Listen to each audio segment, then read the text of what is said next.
अस्सलामुअलैकुम। आखिर शितारा को मोंकी ब्रादर की बहुत बड़ी कमज़ोरी याद आई। ये कमज़ोरी तमाम बंदरों की थी। वो जन परस्त थे, औरतों के दीवाने रहते। ये बात यकीनी थी कि वो हनुमान बनकर भी हुस्न परस्ती से बाज नहीं आ रहा होगा। देवी ने एक नहायत हसीन व जमील औरत को अपना आलयकार बनाकर हनुमान के दर्शन के लिए मोंकी ब्रादर के पास पहुंचाया। वो वाकई इतनी पुरकशिश थी कि मोंकी ब्रादर का उस पर दिल आ गया। वो उसके सामने घुटने टेक कर दोनों हाथ जोड़कर बोली, हम बहुत दौलतमंद थे, लेकिन कारोबार तबाह हो गया। माँ बाप सदमे से मर गए, मैं अकेली रह गई हूँ। अगर आप मेरी कोठी में तशरीफ़ लाएंगे तो आपके कदमों से बरकत होगी, मैं फिर दौलतमंद बन जाऊंगी। उसने कहा, तुम जाओ, मैं ज़रूर आऊँगा। जब वो जाने लगी तो उसके एक नादीदा मोंकी मैन ने उसका ताक़ुब किया और उसकी कोठी का पता मालूम कर लिया। मोंकी ब्रादर रात के वक्त उसके बेडरूम में आया। मोंकी ब्रादर को देखकर सहम गई, फिर बोली, आप यहाँ क्यों आए हैं? तुमने बुलाया और हम चले आए। मैं अपनी पुजारन को दर्शन देने आया हूँ। तुम भी मुझे अपनी सुंदरता और जवानी देती रहो। प्लीज़ चले जाएं, आप महान हैं, हमारे हनुमान हैं।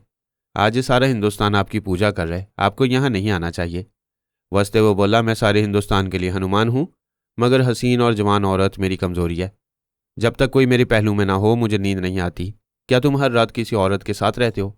हाँ, जो मुझे खुश करती है मैं उसे माला माल कर देता हूँ। तुम इतनी दौलत कहाँ से लाते हो?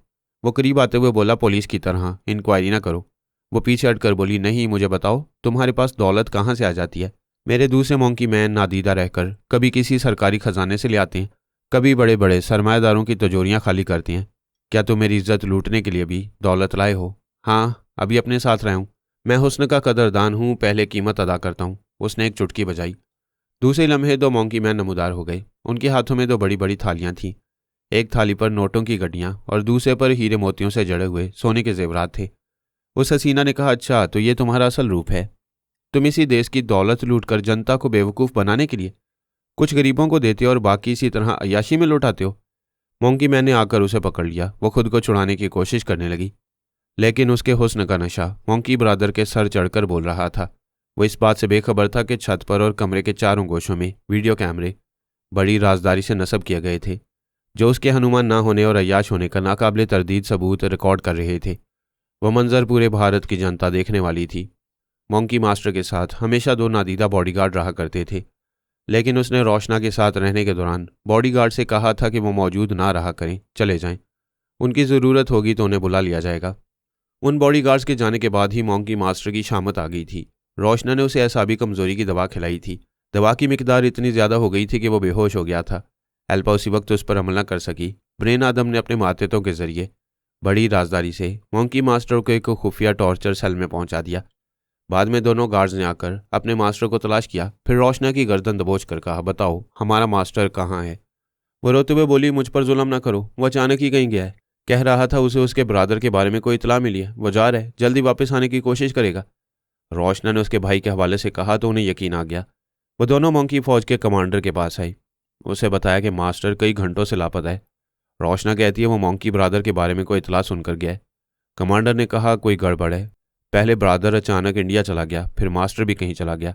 ये यकीन से नहीं कहा जा सकता कि ब्रादर इंडिया गया होगा। मास्टर को तलाश करना होगा। मुझे शुबह है दोनों भाइयों पर मुसीबतें आई हैं। कमांडर ने कई मोंकी मैन को हुक्म दिया कि वो नादीदा रहकर इस शहर के घर घर में मास्टर को तलाश करें।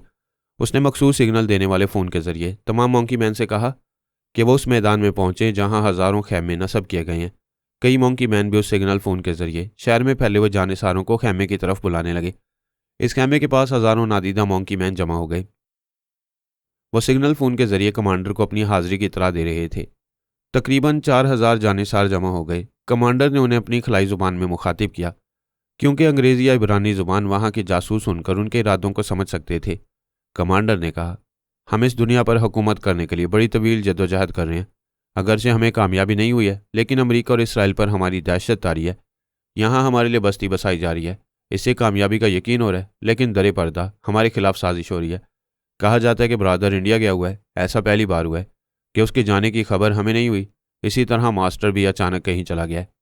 कमांडर के करीब एक गाड़ी आकर रुकी। उसमें से पुलिस अफसर सिपाहियों के साथ बाहर आया। फिर कमांडर से मुसाफिया करते हुए बोला, तुम इस मैदान में तनहा खड़े हो, लेकिन यूं चीख कर बोल रहे हो जैसे तुम्हारे सामने हज़ारों का मजमा हो। बेशक मेरे सामने हज़ारों जानिसार हैं। मैं तकरीर कर रहा हूँ। तो फिर अंग्रेज़ी या इब्रानी ज़ुबान में करो ताकि हम भी सुन सकें। तकरीर का ताल्लुक हमारे ज़ाती मामला से है। हम तुम्हें नहीं सुनाना चाहते। यहाँ से चले जाओ। शायद तुम हज़ारों मुसल्लह फौजियों को देखकर ही जाओगे। कमांडर ने हाजिरी को हुक्म दिया। यकबारगी हज़ारों मुसल्लह जानिसार नमूदार हो गए। उन्हें देखते ही अफसर फौरन गाड़ी में जाकर बैठ गया। सिपाही भी बैठ गए। फिर वो गाड़ी घूमकर वापस जाने लगी। तमाम जानिसार कह के लगा रहे थे। फिर कमांडर ने कहा, ये दुनिया वाले बड़े मक्कार हैं। मुझे ऐसा लगता है जैसे ये जल्दी हम पर कह के लगाएंगे। बेहतर है कि हम एहतियाती तदाबीर पर अमल करें। मैं तुम्हारा कमांडर हूँ और मास्टर की गैर मौजूदगी में कायम मुकाम मास्टर भी हूँ। मेरा हुक्म है कि यहाँ मेरे पास सिर्फ 500 जानिसार हैं। बाकी अभी परवाज करके अमेरिका चले जाएं और बाल्टीमोर में क्याम करें। जब मास्टर और ब्रादर सही सलामत यहाँ आएंगे तो मैं उनसे मशवरा करके तुम्हें यहाँ बुलाऊंगा। वो कमांडर के हुक्म की तामील करने लगे। मंकी मास्टर होश में आ गया। उसने कमजोरी से कराते हुए टॉर्चर सेल की छत को देखा। फिर पता चला कि वह जंजीरों से बंधा हुआ है। फर्श पर चारों शाने चित पड़ा हुआ है। वो उठना चाहता था, अल्पा ने उठने नहीं दिया। उसे सुला दिया। पहले वो बेहोश था, अब उसे नींद की आगोश में पहुंचा दिया। फिर उस पर तनवीमी अमल करने लगी। वो जानती थी कि खलाई मखलूक के दिमागों में तनवीमी अमल का असर 4 या 6 घंटे तक रहता है। उसने मंसूबा बना लिया था कि 4 घंटों में बहुत कुछ कर गुजरेगी। मजीद कुछ करना होगा तो दोबारा उस पर तनवीमी अमल करेगी। वो 1 घंटे बाद तनवीमी नींद से बेदार हुआ। एल्पा ने उसके सामने आकर पूछा, क्या मुझे पहचानते हो? वो चारों तरफ देखने के बाद बोला, मैं पहली बार तुम्हें देख रहा हूँ, लेकिन ये कोई टॉर्चर सेल लगता है। मैं यहाँ कैसे आ गया? अगर मैं हुक्म दूँ कि इसी सेल में ज़िंदगी गुजारो तो क्या करोगे? मैं क्या कर सकता हूँ? तुम कहती हो तो यहीं ज़िंदगी गुजारूंगा। मैं हुक्म देती हूँ, अपना जूता उतार कर अपने सर पर मारो। उसने हुक्म की तामील की। एल्पा ने एक सिग्नल फ़ोन उसकी तरफ बढ़ाकर कहा, अपने जानिसारों को हुक्म दो कि वो खैमों वाले मैदान में आकर जमा हो जाएं। उसने फ़ोन लेकर पहले कमांडर से रब्ता किया। उससे कहा, अपने तमाम जानिसारों से कहो वो खैमों वाले मैदान में आ जाएं। मास्टर उनसे ज़रूरी बातें करेगा। कमांडर ने सिग्नल के जरिए पूछा, आप कहाँ हैं? एल्पा उसके दिमाग में थी। उसने कहने नहीं दिया कि वह टॉर्चर सेल में है। वह एल्पा की मर्जी के मुताबिक बोला, मैं यहाँ के अकाबरीन के सामने हूँ। क्या आप अभी मैदान में आएंगे? मैं यहीं से ज़रूरी पैगाम दूंगा। आप हमारे पास क्यों नहीं आएंगे? मुझसे बहस न करो, मेरे हुक्म की तामील करो। मास्टर, मेरा ओहदा आपके बराबर है। पहले आपने इस अंदाज से गुफ्तगू नहीं की। मुझे कोई शुबा होगा तो मैं पूरी इंक्वायरी करूंगा। अगर आप किसी बंदिश में नहीं हैं तो अभी हमारे पास आ जाएं। अगर नहीं आएंगे तो हमारा शुबा यकीन में बदल जाएगा। मैं पहले यहाँ के अकाबरीन को यकीन दिलाना चाहता हूँ कि आज भी यहाँ हमारे जानिसार 4000 की तादाद में मौजूद हैं। उन्हें अपनी तादाद से मरूब करने के बाद मैं तुम लोगों के पास आ जाऊँगा। यानी इस मैदान में हमारे 4000 जानिसार नमूदार होंगे। दुश्मनों को एक जगह एक साथ नजर आएंगे। उन दुश्मनों के पास थोड़ी सी तादाद में सही लेज़र गन्ने हैं। वो नादीदा बनकर चारों तरफ से घेर कर हमारे कम अज़ कम 1,5-2 हज़ार जानिसारों को लेज़र गन्नों के एक ही ब्लास्ट से हलाक कर देंगे। तुम इन पर शुबा न करो, ये दोस्त बन चुके हैं। इन्होंने जिस तरह बरादर पर अमल किया था उस तरह आप पर भी अमल कर चुके हैं। अगर ऐसा नहीं है तो आप अभी हमारे पास आ जाएं। हम 4 घंटे तक आपको अपनी निगरानी में रखेंगे और आपके सर से ब्रेन गार्ड लगाएंगे। तब यकीन आएगा कि आप तनवीमी अमल के ज़ेरे असर नहीं हैं। एल्पा ने गुस्से से कहा, तुम बहुत चालाक बनने की कोशिश कर रहे हो, मगर अपनी नादानी से मास्टर की जान के दुश्मन बन रहे हो। कमांडर ने कहा, तुम तनवीमी अमल करने वाली आखिर बोल पड़ी। यह साबित हो गया कि मास्टर तुम्हारे अमल के ज़ेरे असर है। हाँ, ये हमारा कैदी है। अभी जिंदा है, मर भी सकता है। अगर वो मरेगा तो तुम्हारा पूरा मुल्क खंडर बन जाएगा। हमारे मुल्क की फिक्र न करो, मास्टर की ज़िंदगी का सौदा करो। ऐसे वक्त गोली चलने की आवाज़ सुनाई दी। इसके साथ कमांडर की कराह सुनाई दी। फिर खामोशी छा गई। एल्पा के मोबाइल का बजर बोलने लगा। उसने मोबाइल को ऑन करके पूछा, हेलो। दूसरी तरफ से आवाज़ आई, मैडम आपका अंदाज़ा दुरुस्त था। कमांडर मैदान में खड़ा सिग्नल फ़ोन पर कुछ कह रहा था। मैंने उसे गोली मार दिया, वो ख़त्म हो चुका है। एल्पा ने फ़ोन बंद करके मास्टर से कहा, फ़ौरन मैदान की तरफ जाओ। तुम्हारे फ़ौजी बंदर मुश्तिल हो रहे हैं। मैं तुम्हारे दिमाग में जो कहती रहूँ उस पर अमल करते रहो।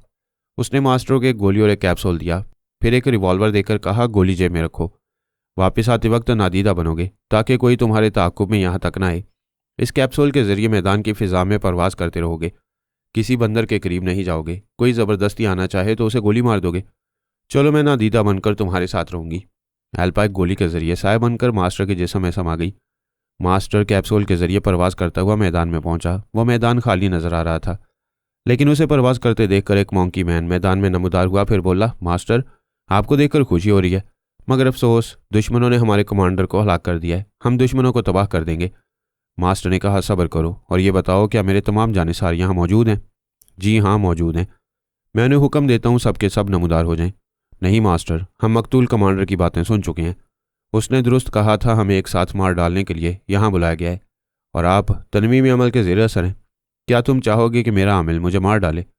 हम ये कभी नहीं चाहते। आपको ज़िंदा सलामत रखना हमारा फ़र्ज़ है। तो मेरी सलामती की खातिर ये मुल्क और ये दुनिया छोड़कर खलाई जोन में वापस चले जाओ। आप फ़िज़ा में परवाज़ क्यों कर रहे हैं? हमारे पास आ जाएं। मैं मजबूर हूँ, तुम लोगों के करीब नहीं आ सकता और ना ही तुम्हें करीब आने की इजाज़त दे सकता हूँ। अगर कोई जबरन करीब आएगा तो उसे गोली मार दूंगा। कोई नादीदा बनकर भी नहीं आएगा। मेरे आसपास तुम्हारे नादीदा दुश्मन हैं। आप बताएं, हम आपकी सलामती के लिए और क्या कर सकते हैं?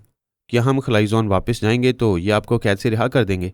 नहीं, मैं यहाँ कैद रहूँगा, लेकिन ज़िंदा रहूँगा। और ये ज़िंदगी तुम लोगों के जाने के बाद मुझे मिलती रहेगी। हम कैसे यकीन करें कि ये आपको ज़िंदा रहने देंगे? यकीन करना होगा। इसकी एक सूरत यह है कि सैटेलाइट के ज़रिए खलाई जोन से रब्ता रहेगा। मैं हर 15 दिन के बाद फ़ोन के ज़रिए अपनी खैरियत से आगाह करता रहूँगा। हम सिर्फ आपकी आवाज़ सुनकर मुतमईन नहीं होंगे, यहाँ से कोई आपकी आवाज़ की नकल भी कर सकता है। तुम लोग अपने इत्मीनान के लिए किसी एक मोंकी मैन को महीने में एक बार यहाँ भेज सकते हो। वो जोन से आएगा, मुझसे मुलाकात करेगा, फिर वापस चला जाया करेगा। ये हमें मंजूर है। हम आपकी सलामती की खातिर ये दुनिया छोड़कर अपने जोन में वापस जा रहे हैं। रवाना होते वक्त सब नमूदार होकर परवाज़ करो ताकि दुश्मनों को तुम्हारे जाने का यकीन हो जाए। सॉरी मास्टर, हम दुश्मनों पर भरोसा नहीं करेंगे। हम नादीदा होकर जा रहे हैं। 10 मिनट के बाद यहाँ एक भी मोंकी मैन नज़र नहीं आएगा। मास्टर ने कहा, अगर कोई एक भी नज़र आएगा तो ये लोग मुझे जिंदा नहीं छोड़ेंगे। आप जिंदा रहेंगे। हम जा रहे हैं। Wish you good luck. फिर खामोशी छा गई। 1 मिनट बाद मास्टर ने उन्हें मुखातिब किया, लेकिन जवाब नहीं मिला। वो 15 मिनट तक उस मैदान पर परवाज़ करता रहा। फिर नादीदा बनकर टॉर्चर सेल में आ गया। वहाँ एल्पा भी उसके साथ नमूदार होकर बोली, क्या तुम्हें यकीन है कि हज़ारों मोंकी मैन जा चुकी हैं? मुझे पूरा यकीन है। मेरे तमाम जानिसार कभी हुक्म अदूली नहीं करते, लेकिन मुझे यकीन नहीं है। वो जानते हैं तुम तनवीमी अमल के ज़रिए असर हो और एक होशमंद मास्टर की तरह हुक्म नहीं दे रहे हो। यहाँ से कुछ जा सकते हैं और कुछ नादीदा बनकर रह सकती हैं। हमारे भी नादीदा जासूस तिल अबैब, जाफा और हैफा के शहरों में फैले हुए हैं। अगर एक भी मोंकी मैन कहीं नजर आएगा तो हम तुम्हें टॉर्चर करेंगे। वो चली गई। मोंकी मैन सर झुकाकर टॉर्चर सेल की गीली ज़मीन पर बैठ गया। इस मैदान में तकरीबन 500 मोंकी मैन थे। वो सब वाकई वहाँ से परवाज़ कर गए, लेकिन जोन की तरफ नहीं गए। वो अपने हज़ारों साथियों के पास अमेरिका के साली शहर बाल्टीमोर आ गए। उन्होंने साथियों को बताया कि कमांडर को हलाक कर दिया गया है और मास्टर को कैदी बना लिया गया है। दुश्मनों ने सख्ती से कह दिया कि अगर वो दुनिया छोड़कर खलाई जोन में नहीं जाएंगे तो कमांडर की तरह मास्टर को भी कत्ल कर देंगे। एक ने कहा, हम मास्टर की सलामती के लिए वहाँ से चले आए हैं, लेकिन उन्हें जल्द ही मालूम हो जाएगा कि हमने ये दुनिया नहीं छोड़ी है, यहाँ बाल्टीमोर में मौजूद हैं। तब वो मास्टर पर जुल्म करेंगे। दूसरे ने कहा, हमें मास्टर को सिर्फ जिंदा ही नहीं रखना है, बल्कि उन्हें दुश्मनों के मुजालिम से भी महफूज रखना है। क्या हमें ये दुनिया छोड़कर अपने जोन में वापस जाना होगा? ये दुनिया बहुत खूबसूरत है। यहाँ के कुदरती नज़ारों में हुस्न है, यहाँ की औरतों में दिलकशी है और यहाँ के खानों में ऐसी लज्जत है जिसके बगैर हमें जोन का खाना बेमज़ा लगेगा। और रक्स और मौसीकी तो हमने जोन में कभी देखी सुनी नहीं थी। ये सब तो हमें सैरज़दा कर देती हैं। दूसरे मोंकी मैन ने कहा, वाकई इस दुनिया में जादू भर है, हम इसे छोड़कर नहीं जाएंगे। फिर मास्टर का क्या होगा? हम हर हाल में मास्टर को जिंदा सलामत रखेंगे और ये दुनिया भी नहीं छोड़ेंगे। मेरा मशवरा है, इस दुनिया का नक्शा देखा जाए और मालूम किया जाए कि हम हज़ारों मोंकी कहाँ रूपोश रह सकती हैं। इस दुनिया में ऐसी जगह ज़रूर होगी जहाँ हम रिहाइश इख्तियार करके इत्मीनान से मास्टर की रिहाई के मंसूबे बना सकती हैं। इस मशवरे की सबने तायद की। दुनिया का एक बहुत बड़ा नक्शा खोलकर उन्होंने दीवार पर लटका दिया। फिर इस नक्शे का जायज़ा लेने लगे। सोनिया बाल्टीमोर में रहकर अमेरिका से इसराइल और भारत तक फैले हुए बंदरों के बारे में रिपोर्ट हासिल करती रहती थी। इस सिलसिले में पारस उससे मशवरे लेता रहता। सोनिया ने सोचा था कि अमेरिका में अब उसका कोई अहम काम नहीं रहा। वो इस्लामी ममालिक की तरफ बढ़ने वाले बंदरों का रुख मोड़ चुकी थी। आइंदा बाबा साहब के दायरे में रहकर पारस से, मास्टर से और मोंकी ब्रादर से रब्ता रख सकती थी। उसने अमेरिका छोड़ने से पहले वहाँ के बंदरों के हालात मालूम करने चाहे तो नई सूरत हाल सामने आई। इसराइल से तमाम मोंकी मैन वापस आ गए थे। सोनिया ने नादीदा रहकर उनकी बातें सुनी। फिर ये पता चला कि मोंकी मास्टर इसराइल में कैदी बन चुका है और इस शर्त पर उसकी ज़िंदगी और सलामती की ज़मानत हो सकती है कि तमाम मोंकी मैन इस दुनिया को छोड़कर चले जाएं। सोनिया ये अच्छी तरह जानती थी कि इतनी खूबसूरत दुनिया को उनमें से कोई छोड़कर नहीं जाएगा। उन्हें एक जगह से भगाया जाएगा तो वो दूसरी जगह पहुंच जाएंगे। वो शायद अपने मकासद में कभी कामयाब हो जाएं, वरना दुनिया के एक सिरे से दूसरे सिरे तक खाना बदोशों की तरह भटकते रहेंगे। लेकिन इस ज़मीन का जो चस्का पड़ चुका है उसे छोड़कर नहीं जाएंगे। वो चाहती तो इसराइल पहुंचकर अपनी मक्काराना हिकमत अमली से मोंकी मैन को रिहाई दिला सकती थी, लेकिन वो चाहती थी कि मास्टर फातेह बनने के लिए आया है तो अपने हिस्से की मुसीबतें भी बर्दाश्त करे। और जब इन बंदरों को इस दुनिया से जाना ही नहीं है तो फिर उन्हें इस तरह हैंडल किया जाए कि ये कभी इस्लामी ममालिक का रुख ना करें। उनमें से बेशुमार मोंकी मैन दुनिया के जोग्राफियाई और सियासी हालात मालूम करते रहते थे वो बड़ी हद तक तमाम ममालिक की सियासी पोजीशन को भी समझते थे। दुनिया का नक्शा देखने वाले बेशतर बंदरों की नज़रें रूस पर जाकर अटक गईं। एक ने कहा यह मुल्क अमेरिका की तरह सुपर पावर था, फिर यह जवाल की तरफ चल पड़ा, मगर अब दोबारा सुपर पावर बनने की जिद्दोजहद कर रहे, हम इससे सौदेबाजी कर सकती हैं।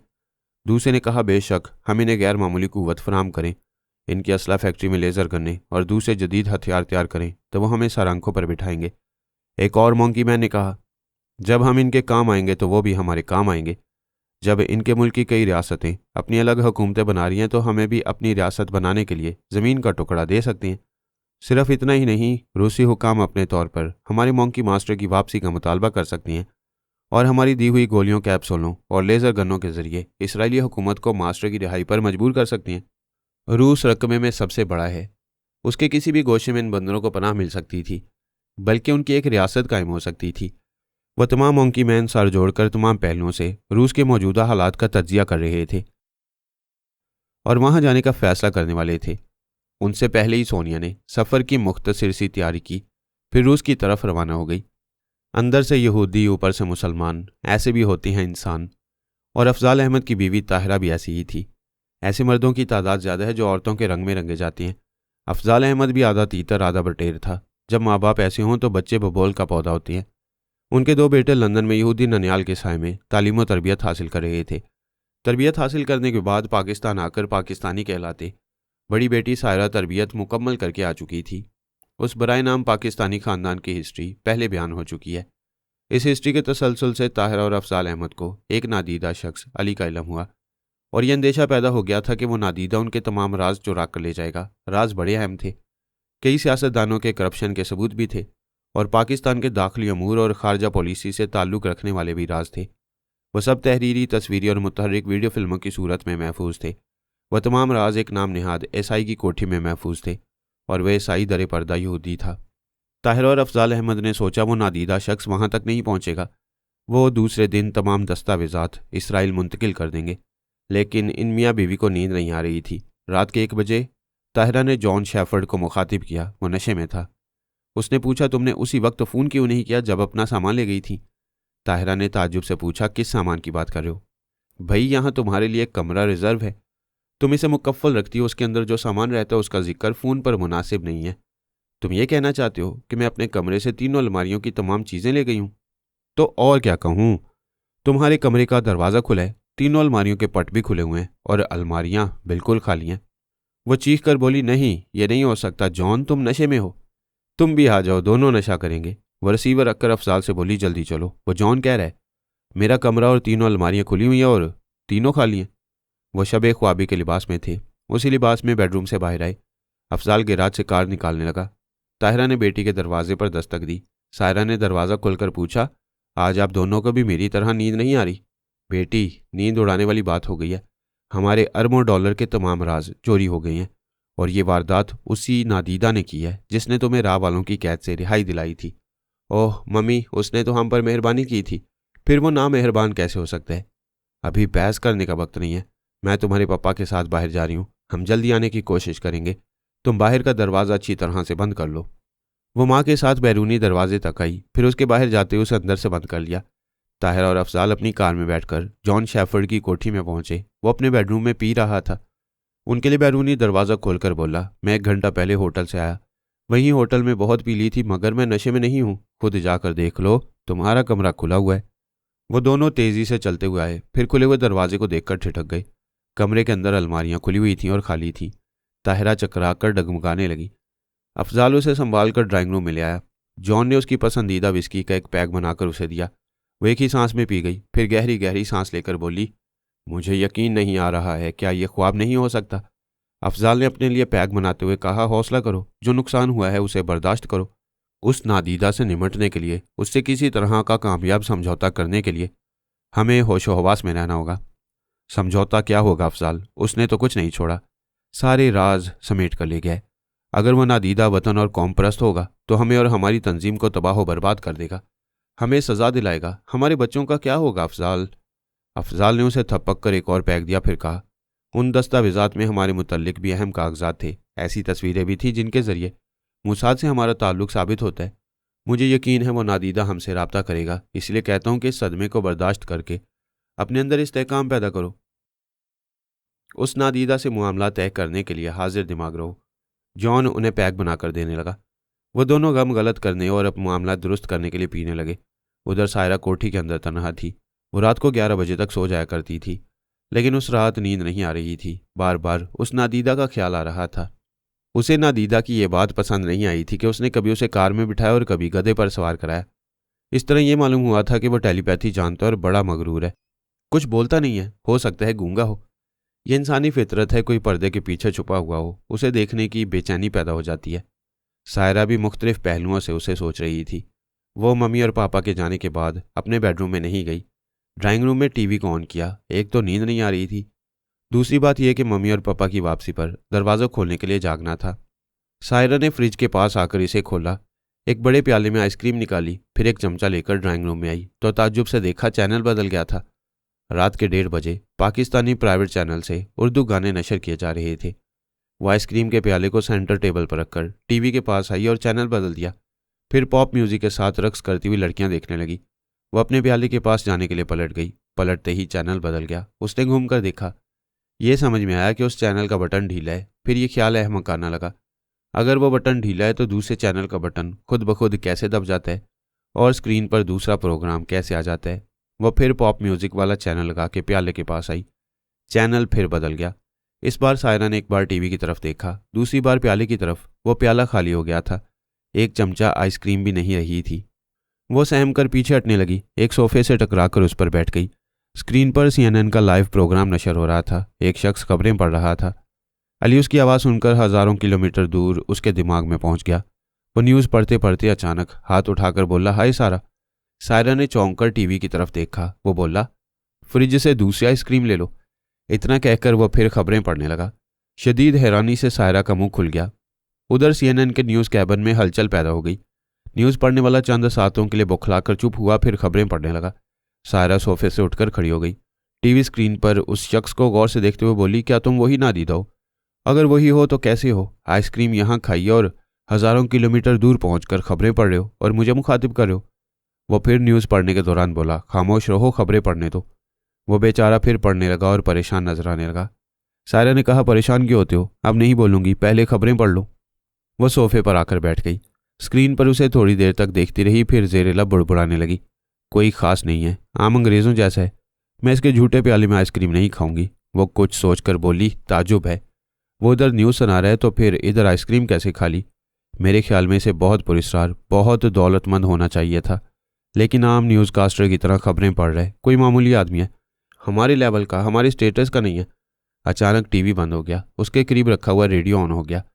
किसी स्टेशन से कोई अंग्रेजी जुबान में तकरीर कर रहा था। वह अचानक उर्दू जुबान में बोलने लगा। ये नादीदा रेडियो स्टेशन है। सायरा के लिए मशवरा है कि वो नादीदा के बारे में ज़्यादा ना सोचे, वरना बीमार पड़ जाएगी। सायरा हैरानी से उछल कर खड़ी हो गई। रेडियो के करीब आकर सुनना चाहा तो वो बोलने वाला चुप हो गया। अली जिस तकरीर करने वाले के दिमाग में गया था, वो दोनों हाथों से सर थाम कर चंद सेकंड तक चुप रहा था। फिर अंग्रेजी में कहने लगा, माजरत चाहता हूँ, पता नहीं मैं अभी कौन सी जुबान बोलने लगा था। बहरहाल मैं अपने अवाम से ये कहना चाहता हूँ कि उसकी तकरीर जारी हो गई। सायरा कभी टीवी को और कभी रेडियो को देखने लगी। अचानक रेडियो बंद हो गया और टीवी ऑन हो गया। वो सोफे पर बैठकर बोली, अब समझी, तुम यहाँ मौजूद हो, यहाँ आइसक्रीम खाते हो और टेलीपैथी के जरिए खबरें पढ़ने वालों के अंदर जाकर मुझे मुखातिब करते हो। ये तमाशा क्यों कर रहे हो? देखो, मैं साफ साफ कहती हूँ, पहले तुमसे डर लग रहा था, फिर मैंने सोचा मैं कोई बच्ची तो नहीं हूँ, मैं जवान हो गई हूँ, अब मुझे डरना नहीं चाहिए। क्यों, ठीक है ना? चलो अब सामने आ जाओ। उसकी बात खत्म होते ही गाड़ी की आवाज़ सुनाई दी। एक कार अहाते में आकर रुकी। दरवाज़ों के खुलने और बंद होने की आवाज़ें आई। फिर कॉल बेल की आवाज़ सुनाई दी। सायरा ने कहा, मम्मी और पापा आ गए। वो दौड़ती हुई दरवाजे के पास गई, फिर इसे खोल दिया। ताहिरा और अफजाल अंदर आए। ताहिरा कुछ बीमार और निढाल सी थी। अफजाल ने सायरा से पूछा, तुम अभी तक जाग रही हो? हाँ पापा, बड़ा मज़ा आ रहा है। वो कभी टीवी से बोल रहा है और कभी रेडियो से। उसने पूछा, कौन बोल रहा है? वही नादीदा। ताहिरा अपने बेडरूम की तरफ जा रही थी, एकदम से रुककर बोली, नादीदा? क्या वो यहाँ मौजूद है? हाँ मम्मी, अभी मैं उसे कह रही थी कि मुझसे ना शर्माए, कुछ बोले। क्या वो तुमसे शर्मा रहा है? पता नहीं क्या बात है, कुछ बोलता ही नहीं है।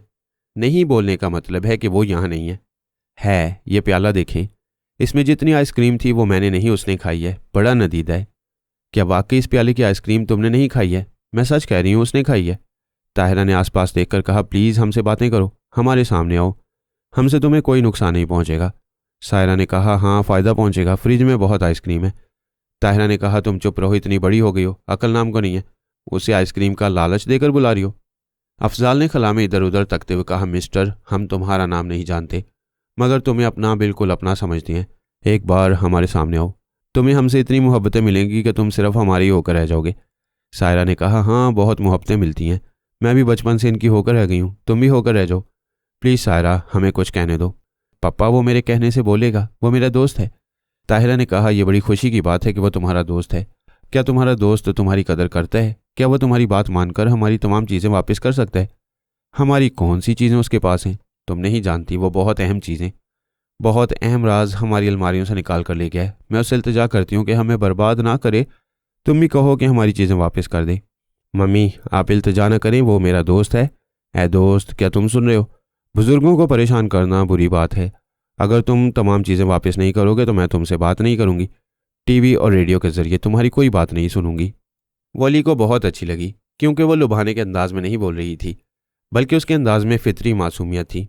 वो बचपन से यहूदी ख्यालात की हामिल थे और अली से जो मुतालबा कर रही थी उसे यहूदियों का जायज़ हक समझ रही थी। अली समझता था इस गुमराह मासूम को किस तरह प्यार और नरमी से हैंडल करना चाहिए। उसने कान के करीब सरगोशी की, तुम बहुत अच्छी हो, मैं तुम्हें नाराज़ नहीं होने दूंगा। तो फिर हमारी चीज़ें वापस कर दो। मैं वापस कर चुका हूँ, वह तमाम चीज़ें तुम्हारी मम्मी के बेडरूम में हैं। वो खुशी से चीख कर बोली, मेरा दोस्त मेरे कान में बोल रहा है, उसने आपकी चीज़ें वापस कर दी हैं, आप बेडरूम में जाकर देखें। ताहिरा ने खुश होकर पूछा, क्या सच? अफजाल ने कहा, अरे हम जब से आए हैं ये बकवास की जा रही है कि वो टीवी से बोल रहा है, रेडियो से बोल रहा है, वो दोस्त है, यहाँ आइसक्रीम खा रहा है, सब बकवास है। वो नादीदा इस लड़की को एबनॉर्मल बना रहा है। पप्पा, आप मेरे दोस्त की इंसल्ट कर रहे हैं, मेरे साथ आकर अपने बेडरूम में देखें।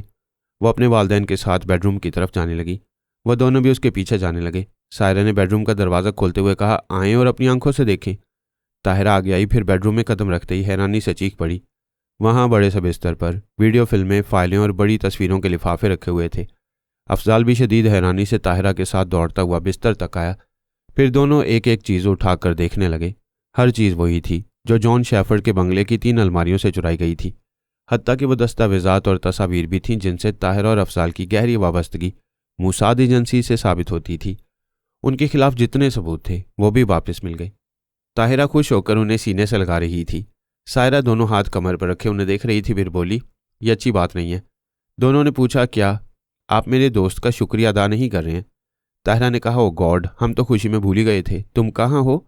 हम अपने जज्बात का इजहार करना चाहते हैं, हम सिर्फ शुक्रिया अदा नहीं करेंगे, तुम्हारी बड़ी से बड़ी ख्वाहिश भी पूरी करेंगे, सारी ज़िंदगी तुम्हारे दोस्त बनकर रहेंगे। नो मम्मी, ये सिर्फ मेरा दोस्त है, आप इसे कुछ और बना लें। तुम्हारा दोस्त जो कहेगा हम वही करेंगे, मगर इसे कहो हमसे बात करे प्लीज़। वो बोली, दोस्त मेरी बात मान लो, मेरे मम्मी पापा से बातें करो, घबराओ नहीं, मैं तुम्हारे साथ हूँ। आवाज़ सुनाई दी सायरा। अपने करीब अचानक अपना नाम सुनकर वो चीख मारकर दूर हो गई। अली की आवाज़ सुनाई दी, तुमने कहा बच्ची नहीं हो, जवान हो गई हो, अब डरती नहीं हो? वह तन कर बोली, मैं नहीं डरती, मेरे मम्मी पापा से बातें करो। वो बोला, मैं बोलना नहीं चाहता था, लेकिन सायरा की दोस्ती से मजबूर होकर बोल रहा हूँ। अफजाल, तुम सिर्फ मुल्क के ही नहीं, अपनी औलाद के भी दुश्मन हो। तुमने अपना ईमान ख़राब किया, साथ ही अपनी आइंदा नस्ल को भी यहूदी बना दिया। तुम्हें बार बार ज़िंदगी देकर कुत्ते की मौत मारा जाए तब भी यह सज़ा कम होगी। क्या तुम दोनों समझते हो ये तमाम राज वापस हासिल करने के बाद जिंदा रह सकोगे? ताहिरा सहमी हुई थी। अफजाल ने कहा, तुम कौन हो? तुमने पहले दोस्त बनकर सायरा को दुश्मनों से बचाया, फिर दुश्मन बनकर हमारे ये राज चुरा लिए, इसके बाद दोस्त बनकर चुराई हुई तमाम चीज़ें वापस पहुंचा दी, अब फिर हमारे दुश्मन बन रहे हो। ताहिरा ने पूछा, क्या यहूदी इंसान नहीं होते? अगर हमारी फैमिली यहूदी है तो तुम्हारे दीन को क्या खतरा पैदा हो गया है? तुम मियाँ बीवी बरसों से पाकिस्तान के लिए खतरा बने हुए हो। इस मुल्क को आए दिन जो नुकसान पहुंच रहे हैं उनमें तुम जैसे दोगलों का हाथ है। मेरे दीन को कोई खतरा नहीं है, तुम लोगों के यहूदी होने पर भी मुझे एतराज़ नहीं है, लेकिन सुबह ऐलान करो कि तुम लोग मुसलमान नहीं हो, यहूदी हो। अगर अपने यहूदी होने का इकरार नहीं करोगे तो मैं तुम्हारे खिलाफ तमाम दस्तावेजी सबूत वजारत दाखिला के दफ्तर में दाखिल कर दूंगा। ताहिरा ने अपने और अफजाल के खिलाफ तमाम कागजात को उठाकर अपने सीने से लगाया, उन्हें अपने बाजू में छुपाते हुए बोली, मैं एक कागज़, एक तस्वीर भी किसी को नहीं दूंगी, तुम्हें भी छुपने नहीं दूंगी। जो चीज़ खुद ब खुद मिल जाती है मैं उसे नहीं छीनता, क्या तुम इन्हें संभाल कर रख सकोगी? उसके पूछते ही वो तमाम सबूत उसके हाथों से छूटकर बिस्तर पर गिर पड़े। उसने जल्दी से इन्हें उठाया, वो फिर हाथों से छूट गए। वो चीखने लगी, नहीं दूंगी, किसी को नहीं दूंगी। खबरदार, उससे कहो छीनने के लिए मेरे पास ना आए। वो बार बार अपनी चीज़ें उठा रही थी और बार बार वो चीज़ें उसके हाथ से छूट रही थीं। अफजाल ने उसके हाथों से चीज़ें लेकर कहा, लाओ, तुमसे इतनी सी चीज़ें संभाली नहीं जा रही हैं। उसने दोनों हाथों से समेटकर उन्हें दूसरी तरफ फेंक दिया। ताहिरा गुस्से से बोली, ये क्या कर रहे हो? वो कागजात और तस्वीर हमारी जिंदगी हैं। अफजाल ने फेंकी हुई चीज़ों को समेटकर कहा, अब तक तुम्हारी समझ में नहीं आया कि वो हमसे दूर है, मगर टेलीपैथी के जरिए साबित कर रहे हैं कि ये तमाम चीज़ें हमारे पास रहकर भी हमारी नहीं रहेंगी। ये देखो, ये चीज़ें मैंने मजबूती से पकड़ रखी हैं। मैंने फेंकना नहीं चाहता, मगर अपनी मर्जी के खिलाफ इसे फेंक रहा हूँ। यह कहकर उसने उन्हें फेंक दिया। सायरा ने कहा, यह तो कोई बात ना हुई, आप दोनों खुद ही फेंकते जा रहे हैं और मेरे दोस्त को इल्ज़ाम दे रहे हैं। उसने आगे बढ़कर उन फेंके हुए कागजात और तस्वीर को दोनों हाथों से उठा लिया, फिर कहा, गौर से देखें, ना ये मेरे हाथ से गिरेंगी और ना मैं इन्हें फेंकूंगी। वो दोनों आंखें फाड़ फाड़ कर बेटी के हाथों में अपने खिलाफ सबूत देखने लगे। जब वो बड़ी देर तक उसके हाथों में रहे तो ताहिरा ने कहा, बेटी बस इसी तरह पकड़े रहो, वो गिराना चाहे तो गिराने ना देना। मम्मी, उसे गिराना होता तो मेरे हाथों से भी गिरा देता। आप उसे क्यों इल्ज़ाम दे रही हैं? वो मेरा दोस्त है। वो दुश्मन है। क्या अभी तुमने नहीं सुना? वो हमें यहूदी कहकर नफरत का इजहार कर रहा था। अभी उसने कहा था कि हम ये राज वापस हासिल करने के बाद भी जिंदा नहीं रहेंगे। अरे हाँ, उसने कहा था, मैंने सुना था मगर भूल गई थी। क्यों दोस्त, तुम ऐसी बातें क्यों करते हो? सायरा, तुम्हारा बाप यहूदियत पर अमल कर रहा है, लेकिन मुसलमान इसलिए है कि अब तक इसने अपना दीन छोड़कर यहूदी मजहब कबूल नहीं किया। इस एतबार से तुम और तुम्हारे दोनों भाई मुसलमान हैं, लेकिन यहूदी तालीम और तरबियत के ज़रिए तुम तीनों के दिमागों में अपने दीन इस्लाम से बेजारी पैदा कर दी गई है, और यह तुम्हारे बाप का नाकाबिल मुआफ़ी जुर्म है। सायरा ने कहा, तुम क्या इस्लाम की बात ले बैठे हो? मुझे इस्लाम से कोई दिलचस्पी नहीं है। जब तुम्हें हमारे दीन के बारे में कुछ बताया ही नहीं गया तो दिलचस्पी कैसी होगी? इस मामले में तुम तीनों बहन भाई बेकसूर और मासूम हो। मैं तुम्हारे माँ बाप से मुखातिब हूँ। अगर वो जलील ख्वार नहीं होना चाहते और हराम मौत नहीं मरना चाहते तो मेरी एक शर्त पूरी करें और जिंदा रहें। अफजाल ने पूछा, तुम क्या चाहते हो? अभी लंदन फ़ोन करो, अपने दोनों बेटों को पाकिस्तान बुलाओ। मैं ऐसे उलमाए दीन के साए में उन तीनों को रखूंगा जो उन्हें इस्लाम की रूह से आगाह करेंगे। जितनी मालूमात उन्हें यहूदियत के बारे में है उतनी ही मालूमात इस्लाम के बारे में फराहम की जाएंगी। फिर ये तीनों तमाम मालूम और शऊर से इस्लाम या यहूदियत किसी एक पर कायम रहने का फ़ैसला खुद करेंगे। अगर उन्होंने उस वक्त भी अपनी माँ की तरह यहूदी रहना चाहा तो ये अपनी माँ के साथ पाकिस्तान से चले जाएंगे। सिर्फ एक मुसलमान को सजाए मौत मिलेगी जिसने अपनी आइंदा नस्ल को यहूदी बनाया है। एक माँ ने अपने बच्चों को अपने रंग में कामयाबी से रंग लिया। अब एक बाप अपने बच्चों को अपने रंग में ना रंग सका तो सज़ा का मुस्तहिक होगा। सायरा ने कहा, तुम जो चाहते हो वो नहीं होगा। मैं अपने भाइयों को यहाँ नहीं आने दूंगी, खुद लंदन चली जाऊंगी। अली ने कहा, तुम पर कोई पाबंदी नहीं और ना ही तुम तीनों बहन भाइयों को कोई नुकसान पहुंचेगा। लंदन चली जाओ। ये तुम्हारे माँ बाप पाकिस्तान के और दीन इस्लाम के दुश्मन हैं, इन्हें पाकिस्तान में ही सज़ा मिलेगी। क्यों मेरी मम्मी और पापा पर जुल्म करोगे? इतने ताकत वाले हो तो मुझे मुसलमान बनाकर दिखाओ। किसी को मुसलमान बनाने के लिए इस्लाम में ताकत का इस्तेमाल ममनू है और मुझे तो ताकत की भी ज़रूरत नहीं पड़ेगी। मैं टेलीपैथी के जरिए तुम्हारा ब्रेन वॉश कर सकता हूँ, तुम्हारे दिमाग से यहूदियत मिटाकर दीन इस्लाम को नक्श कर सकता हूँ, लेकिन नहीं करूँगा। जो पूरे शऊर के साथ अपने दिल से रूह की गहराइयों में सफ़र करता है वही एक खुदा और आखिरी रसूल सल्लल्लाहु अलैहि वसल्लम की तरफ माइल होकर इस्लाम कबूल करता है। आज मेरी बात तुम्हारी समझ में नहीं आ रही है, आइंदा कभी ज़रूर समझ लोगी। वह चुप हुआ तो खामोशी छा गई। फिर अफजाल ने कहा, हम जिंदा रहना चाहते हैं। हमारे खिलाफ जितने सबूत हैं वो हमारे पास महफूज रहने दो। मैं अभी लंदन फ़ोन करूँगा, मेरे दोनों बेटे परसों तक यहाँ आ जाएंगे। ये तमाम सबूत अपने पास रखो, लेकिन इन्हें ज़ाया करोगे तो जानते हो क्या होगा? मैं मुनसिफ बन जाऊँगा और टेलीपैथी की अदालत में तुम दोनों को नीम पागल बनाकर नीम बरहना करके गलियों और शाहराहों में घुमाऊँगा। तुम्हें हर लम्हा मारता रहूँगा लेकिन मरने नहीं दूंगा। वो सायरा के आसपास यूं तक रहे थे जैसे नादीदा को देखने की कोशिश कर रहे हो। उसने कहा, मैं जा रहा हूँ, तुम्हारे दोनों बेटों को जल्द से जल्द यहाँ पहुँचना चाहिए। सायरा ने कहा, अभी ना जाओ, मैं तुमसे झगड़ा करूँगी। मैं जा रहा हूँ, झगड़ा करने की फुर्सत मिलेगी तो आऊँगा। अफजाल ड्राइंग रूम में आकर लंदन में अपने यहूदी रिश्तेदारों से रब्ता करने लगा। ताहिरा ने बेडरूम से बाहर आकर उसके दरवाजे को लॉक कर दिया ताकि अंदर रखे हुए अहम राजों तक कोई ना जाए। सायरा सोच में डूबी हुई आहिस्ता आहिस्ता चलते हुए अपने बेडरूम में आ गई। उसे अली पर गुस्सा आ रहा था, लेकिन जब वो चला गया तो उसका चला जाना अच्छा नहीं लगा। वो जैसा भी था मगर बड़ा दिलचस्प था, बड़े मज़े के तमाशे करता था और हैरान कर देता था। उसे इस बात पर भी गुस्सा आ रहा था कि वो झगड़ा करना चाहती थी मगर उसने झगड़ा नहीं किया, उसे टाल कर चला गया। अली उसके अंदर मौजूद था। उसने उसी की सोच में कहा, वो झगड़ा करने वाला नहीं है, वो मुझसे ठीक रहता है मगर मम्मी पापा से दुश्मनी करता है, फिर वो मुझसे दोस्ती क्यों करता है? उसकी अपनी सोच ने कहा, मैं इतनी अच्छी हूं कि मुझसे सभी दोस्ती करना चाहती हैं। अली ने फिर उसकी सोच में कहा, वो भी अच्छा है, वो चाहता तो ताकत से या टेलीपैथी के जरिए मुझे मुसलमान बना देता, लेकिन उसने ज़बरदस्ती नहीं की। मम्मी और पापा बेबस हो गए थे, वो अपनी चीज़ें पकड़ नहीं सकते थे। वो चीज़ें टेलीपैथी के जरिए गिर जाती थी, लेकिन मेरे हाथों से उसने नहीं गिराई। वो खुद सोचने लगी। हाँ, मैंने टेलीपैथी के मुतल्लिक पढ़ा भी है और सुना भी है। टेलीपैथी जानने वाले बड़े खतरनाक होते हैं। वो दिमाग में जलजला पैदा करके दिमागी मरीज बना देते हैं। फिर वो बेचैन होकर सोचने लगी, वो बदमाश बहुत अच्छा है, मगर दुश्मन भी है और दोस्त भी। अब वो आएगा तो मैं उससे बात नहीं करूंगी। वो उलझे हुए जहन से सोच रही थी, इसलिए अली कभी अपना लग रहा था और कभी बेगाना। जो उसके माँ बाप को सजाए मौत दे सकता था, वो लाशौरी तौर पर अपना क्यों लग रहा था। इस पहलू से वो नहीं सोच रही थी। वो जवान थी, ज़हीन थी, लेकिन उसके पास अपना ही नफ्सियाती तज्जिया करने वाली जहानत नहीं थी। अली ने सायरा को टेलीपैथी के जरिए थपक कर सुला दिया, फिर उस पर अमल करने लगा। वो मुख्तसर सा अमल यह था कि अली की सोच की लहरों को महसूस करके कभी सांस न रोके। अपने किसी भी आमिल को यही यकीन दिलाती रहे कि वो उसकी मामूल है और रहेगी। फिर उसने हुक्म दिया कि वो 6 घंटे तक तनवीमी नींद पूरी करेगी और अपने करीब किसी को महसूस नहीं करेगी। उसे सुलाने के बाद वो उसके पास आकर लेट गया। उसने अपने दिमाग को हदायत दी कि सायरा उसकी मोहब्बत और अमानत है, उसके लिए कोई सस्ता जज्बा ना उभरे और वह 5 घंटे सोने के बाद बेदार हो जाए। फिर वो भी सो गया। जब सोनिया सानी उसकी ज़िंदगी में थी, तब भी वो सानी के साथ इसी तरह सोता था। वो दोनों अपने दिमागों को ऐसी ही हदायत देते थे और सस्ते जज्बात की अलगार से महफूज रहते थे। 5 घंटे की नींद के बाद उसकी आंख खुल गई। सायरा उसके पास गहरी नींद सो रही थी। 1 घंटे बाद बेदार होने वाली थी। वो यूं भी पुरकशिश थी, लेकिन नींद की हालत में और गज़ब की कशिश पैदा हो गई थी। उसने ख्वाबीदा दिमाग में पहुंचकर उसकी सोच में उसे आंखें खोलने को कहा। उसने आंखें खोलकर उसे नींद की हालत में देखा। उसे एक खूबरू बॉडी बिल्डर जवान अपने साथ लेटा हुआ नजर आ रहा था। वो नींद और बेदारी की हालत में बोली, तुम कौन हो? मैं वही नादीदा हूँ जिसे तुम दोस्त कहती हो। हाय, सच बोल रहे हो? मुझे छू कर देखो और यकीन करो, लेकिन पहले मैं नादीदा बनकर तुम्हारा शुबा दूर करता हूँ। अली ने गोली निगली, नज़रों से ओझल हो गया। वो बोली, वाकई तुम वही नादीदा हो, प्लीज़ मुझे फिर नजर आओ। वह फिर उसके पहलू में नमदार हो गया। वो बोली, क्या मैं तुम्हें छू लूँ? अली ने अपना हाथ बढ़ाकर उसका हाथ पकड़ लिया। लो, मैंने तुम्हें छू लिया है। सायरा अपना दूसरा हाथ बढ़ाकर उसके चेहरे को छूने लगी। अली ने कहा, तुमने बाएं हाथ की उंगली में अंगूठी पहनी है, लाओ इसे मैं दाएं हाथ की उंगली में पहना दूं। इस तरह हमारी ये मुलाकात यादगार बन जाएगी। अली ने उस अंगूठी को उतारकर उसे दाएं हाथ की उंगली में पहना दिया, फिर उसके दिमाग को थपक कर सुला दिया। वह दोबारा सो गई।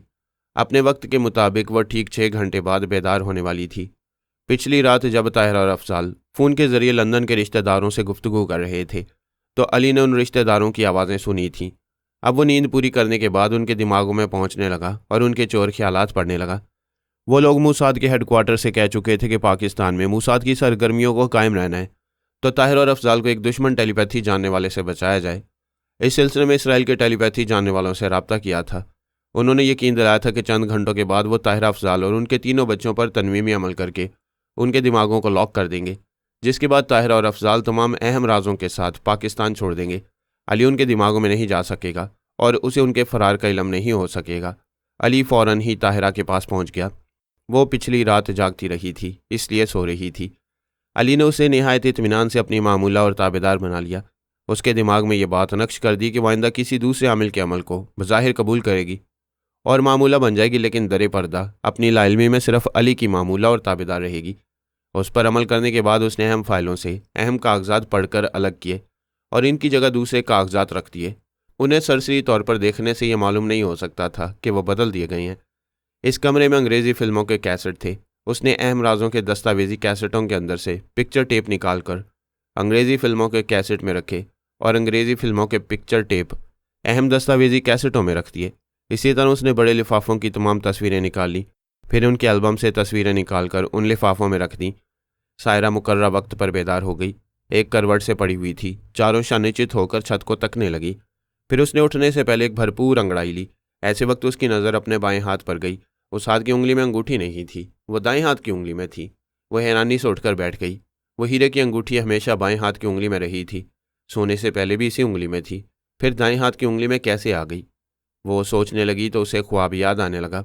उसने देखा था एक जवान उसके साथ बिस्तर पर था। जवान ने उसका हाथ पकड़ा था और कहा था, लाओ इस अंगूठी को दाएं हाथ की उंगली में पहना दूं, इस तरह हमारी ये मुलाकात यादगार बन जाएगी। उसने अपने धड़कते हुए सीने पर हाथ रखकर कहा। वो तो ख्वाब था।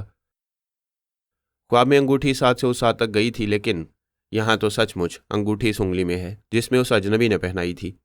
उसने बिस्तर को देखा जहाँ वो ख्वाब में नजर आया था। वहाँ शिकने पड़ी हुई थी। ये सबूत था कि उसके साथ कोई लेटा हुआ है। उसने कहा था कि वही नादीदा है जिसे वो अपना दोस्त कहती है। ओ गॉड, क्या वो जवान ही नादीदा बन जाता है? मुझे तो कुछ पता ही ना चला। वो सोचने लगी, ये बड़े शर्म की बात है, वो मेरे पास यहाँ था और मैंने गुस्सा नहीं दिखाया। उसके हाथ पकड़ने पर एतराज़ भी नहीं किया। क्या उसने सिर्फ हाथ पकड़ा था? ऐसी कोई बात नहीं, मेरा दोस्त बहुत मुहज़्ज़ब है। वो बिस्तर से उतरकर आईने के सामने आई, अपने चेहरे को छूकर देखने लगी। उसकी समझ में कुछ नहीं आ रहा था। वो अलमारी से एक लिबास निकालकर बाथरूम में चली गई। वहाँ बड़ी देर तक गुसल करती रही। उसे अपने दोस्त की आमद की एक ही निशानी मिली, और वो थी अंगूठी जो बाएं हाथ की उंगली से दाएं हाथ की उंगली में चली गई थी। दिन के 1 बजे उसके मम्मी और पापा बेदार हो गए। उसने माँ से कहा, मम्मी मैं सख्त उलझन में हूँ, आप ज़रा इधर आएँ। वो ताहिरा का हाथ पकड़कर अपने बेडरूम में ले आई। ताहिरा ने पूछा, आखिर बात क्या है, यहाँ क्यों लाई हो? वह दरवाजे को अंदर से बंद करके बोली, मेरी कोई सहेली नहीं है, आप ही मेरी सब कुछ हैं। कोई ऐसा वैसा मामला होगा तो मैं आपसे ही पूछूंगी, और कहाँ जाऊँगी? हाँ तो मुझसे ही पूछो, क्या पूछना चाहती हो? एक बार मैंने आपकी अटैची से एक तस्वीर चुराई थी। उस तस्वीर में आप किसी दूसरे शख्स के साथ थीं और उसमें बिल्कुल लड़की नजर आ रही थी। वो परेशान होकर बोली, तुम्हें शर्म आनी चाहिए। मेरी अटैची से तस्वीर क्यों चुराई थी? कहाँ है वो तस्वीर? ये अभी याद नहीं, ढूंढ कर दे दूंगी। क्या वो शादी से पहले की तस्वीर है? हाँ, मगर तुम क्यों पूछ रही हो? ये बहुत ज़रूरी है। प्लीज़ बताएं, जब ज़िंदगी में पहली बार कोई आता है तो कैसे मालूम होता है कि वो आया था फिर गहरी नींद सुलाकर चला गया? क्या बावली हो गई हो? तेरे इस सवाल का मतलब क्या है? और ये किसी के आने और गहरी नींद सुलाने वाली बात क्या है? वह झंझला कर बोली, यही तो मेरी समझ में नहीं आ रहा। वो आया था, मेरे बिस्तर पर था, मेरी अंगूठी इस उंगली से निकाल कर उस उंगली में पहनाई। प्लीज़ ये बताएं कि इसके बाद क्या हुआ होगा? क्या मैं यहाँ झांकने आई थी? मुझे क्या मालूम क्या हुआ होगा? सच सच बता, क्या हुआ है? यहाँ कौन आया था? वही नादीदा, मेरा दोस्त। क्या वो तेरे बेडरूम में आया था? सिर्फ बेडरूम में ही नहीं, बेड पर भी आया था। आप मुझे ये क्यों नहीं बताती कि जब वो तस्वीर वाला आपके पास आकर आपको अंगूठी पहनाकर वापस चला गया था तो आप सो गई थी या जागती रही थी? अगर जागती रही थी तो मैं क्यों नहीं जागती रही? मैं आपकी बेटी हूँ, मैं क्यों सो गई? ताहिरा दोनों हाथों से अपना सर थामकर बेटी को गौर से देखने लगी। वो हमेशा की तरह मासूम नजर आ रही थी। वो सोचती हुई बेड के सिरे पर बैठना चाहती थी। सायरा ने उसका हाथ पकड़कर खींच लिया। उसने हैरानी से पूछा, क्या हुआ? मम्मी, वो तमाम रात जागता रहे, यहाँ सो रहा होगा? हैं? ताहिरा आंखें फाड़ फाड़ कर बिस्तर को देखने लगी। फिर वो बेटी के दोनों शानों पर हाथ रखकर बोली, मेरी बच्ची, तू बहुत मासूम है। मरियम की तरह कंवारी है, वो आने वाला कोई फरिश्ता होगा, वो नादीदा दुश्मन नहीं होगा। वो दुश्मन नहीं था, उसने अपनी जुबान से कहा था कि वो मेरा नादीदा दोस्त है। अफजाल ने आवाज़ दी, ताहिरा क्या कर रही हो? हमें पासपोर्ट और वीज़ा के लिए जाना है, देर होगी तो वो अफसर चला जाएगा। कॉल बेल की आवाज़ सुनाई दी। अफजाल ने दरवाज़ा खोला। पासपोर्ट ऑफिस का एक अफसर खड़ा था। उसने कहा, मुझे हुक्म मिला है कि आपका और मिसेज का पासपोर्ट रीन्यू करूं और शाम से पहले तमाम ज़रूरी कागजात मुकम्मल करा दूं। अफजाल को अपने दिमाग में किसी की आवाज़ सुनाई दी, तुमने कल लंदन फ़ोन किया था, उसी सिलसिले में ये कार्रवाई हो रही है।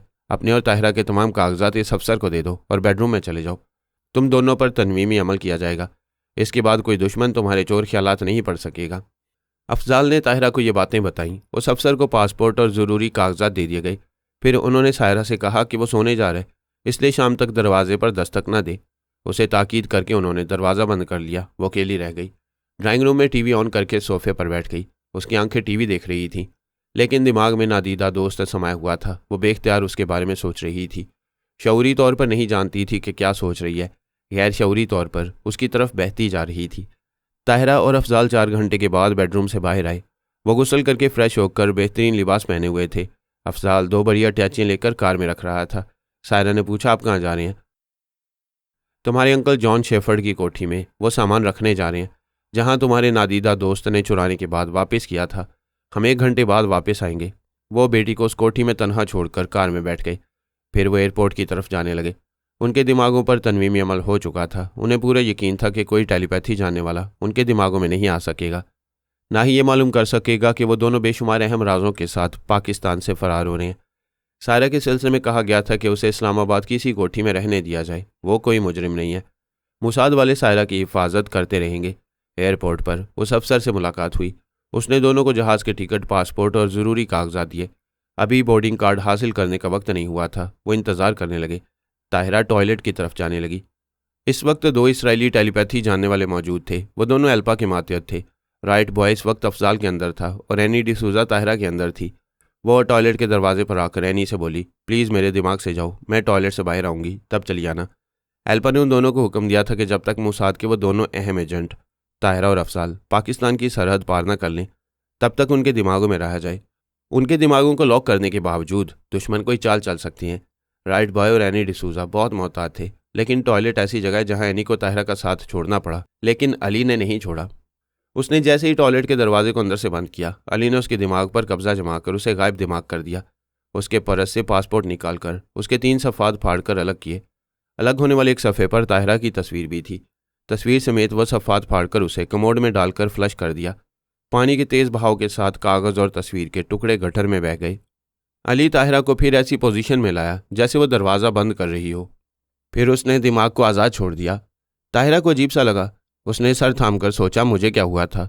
शायद सर चकरा गया। वो लाख सोचती, इस वक्त उसकी समझ में ना आता। अली उसके दिमाग से चला आया। थोड़ी देर बाद ताहिरा टॉयलेट से वापस आ गई। जब बोर्डिंग कार्ड हासिल करने का वक्त आया तो वह अफजाल के साथ पासपोर्ट और वीज़ा चेक कराने के लिए काउंटर पर आई। अपना पासपोर्ट, वीज़ा और टिकट काउंटर मैन को दिया। उसने पासपोर्ट खोला तो ना ताहिरा का नाम था और ना तस्वीर। इब्तदाई सफ़ात नहीं थे। काउंटर मैन ने पूछा, ये क्या है? ताहिरा और अफजाल के अलावा उनके दिमाग में रहने वाले राइट बॉय और एनी डिसूजा भी हैरान रह गए। वो परेशान होकर बोली, अब ये पासपोर्ट मुकम्मल था, इसके 3 औराक कहाँ चले गए? एनी ने कहा, तुम्हारे साथ टॉयलेट के अंदर कोई गड़बड़ हुई है। वह काउंटर के पास से हट गए। अफजाल ने पूछा, मिस्टर राइट बॉय, हमारे दिमागों को लॉक किया गया है। दुश्मन ताहिरा के दिमाग में नहीं पहुंच सकता। फिर ये क्या हो गया? क्या मिस एनी के तनवीमी अमल में खामी रह गई है? ताहिरा खौफजदा होकर बोली, ऐसा ज़रूर कुछ हुआ है। वो मेरे दिमाग में घुसा हुआ है, मुझे यहाँ से फरार नहीं होने देगा। अफजाल ने कहा, मेरा पासपोर्ट मुकम्मल है, क्या मुझे जाना चाहिए? एनी ने कहा, तुम दोनों अहम एजेंट हो, हम ताहिरा का नया पासपोर्ट बनवा कर कल किसी फ़्लाइट से उसे भेज देंगे। मिस्टर अफजाल, तुम चले जाओ। ताहिरा ने कहा, हरगिज़ नहीं। क्या तुम मुझे छोड़ कर जाओगे अफजाल? दानिशमंदी यही है, तुम कल तक चली आओगी। बकवास मत करो, वो मेरे अंदर घुसा हुआ है। एनी और राइट बॉय उसे बाहर नहीं निकाल सकेंगे। वो दुश्मन मुझे अजाब में मुब्तला करता रहेगा और तुम मुझे छोड़कर ऐश करते रहोगे। उसी वक्त सायरा तेज़ी से चलती हुई आई। सामने पहुंचकर बोली, मुझसे झूठ बोलकर आप दोनों कहाँ जा रहे हैं? ताहिरा ने पूछा, तुम यहाँ कैसे आ गई? मुझे मेरे नादीदा दोस्त ने बताया है कि माँ बाप का खून सफ़ेद हो गया है। आज उसने अपना नाम बताया है, उसका नाम अली तैमूर है। एनी डिसूजा और राइट बॉय चौंक गए। एनी ने कहा, हमें क्या मालूम था कि तुम दोनों फरहाद अली तैमूर के बेटे के शिकंजे में हो। हमें मैडम एल्पा को नई सूरत हाल से आगाह करना होगा। हम जा रहे हैं। अगर मैडम मुनासिब समझेंगी तो हमें दोबारा आने को कहेंगी। क्या ऐसा भी हो सकता है कि वापस ना हो सकता है। फरहाद और उसके बेटों के मुकाबले पर जो भी आता है वो उनके शिकंजे में फंस जाता है। हम मैडम के हुक्म के मुताबिक अमल करेंगे। वो चले गए। ताहिरा और अफजाल बेयारो मददगार रह गए। सायरा ने अफजाल से पूछा, आप अभी किससे बातें कर रहे थे? हमारे यहूदी टेलीपैथी जाने वाले थे, लेकिन वो अली का नाम सुनकर भाग गए हैं। क्यों भाग गए हैं? आप उन पर भरोसा करके बेटी को किसके सहारे छोड़कर जा रहे थे? बेटी तो मोसाद वालों की निगरानी में रहती, वो तुम्हारी हिफाजत करते रहते। वो बोली, फिर वो मोसाद वाले भी अली का नाम सुनकर भाग जाते, मुझे ऐसे ही छोड़ देते जैसे वो आप दोनों को छोड़कर गए हैं। हमें ताने ना दो, हम पहले ही परेशान हैं। तुम्हारे दोस्त अली ने कहा था कि हम उसे धोखा देंगे और पाकिस्तान से भागना चाहेंगे तो वो हमें दिमागी अजियतें पहुंचाकर नीम पागल कर देगा। हमें गलियों में और शहरों में और हमारी सोसाइटी में बेइज्जत करता रहेगा और हमें तड़पा तड़पा कर मारता रहेगा। सायरा ने कहा, अगर कोई जुल्म करे तो थाने में जाकर फरियाद करना चाहिए। आप दोनों पुलिस स्टेशन जाएं। कैसी बातें करती हो? अली हमारी असलियत बताएगा तो हमें कानून की गिरफ्त में ले लिया जाएगा, बड़ी सख्त सजाएं मिलेंगी। वो बातें कर रहे थे।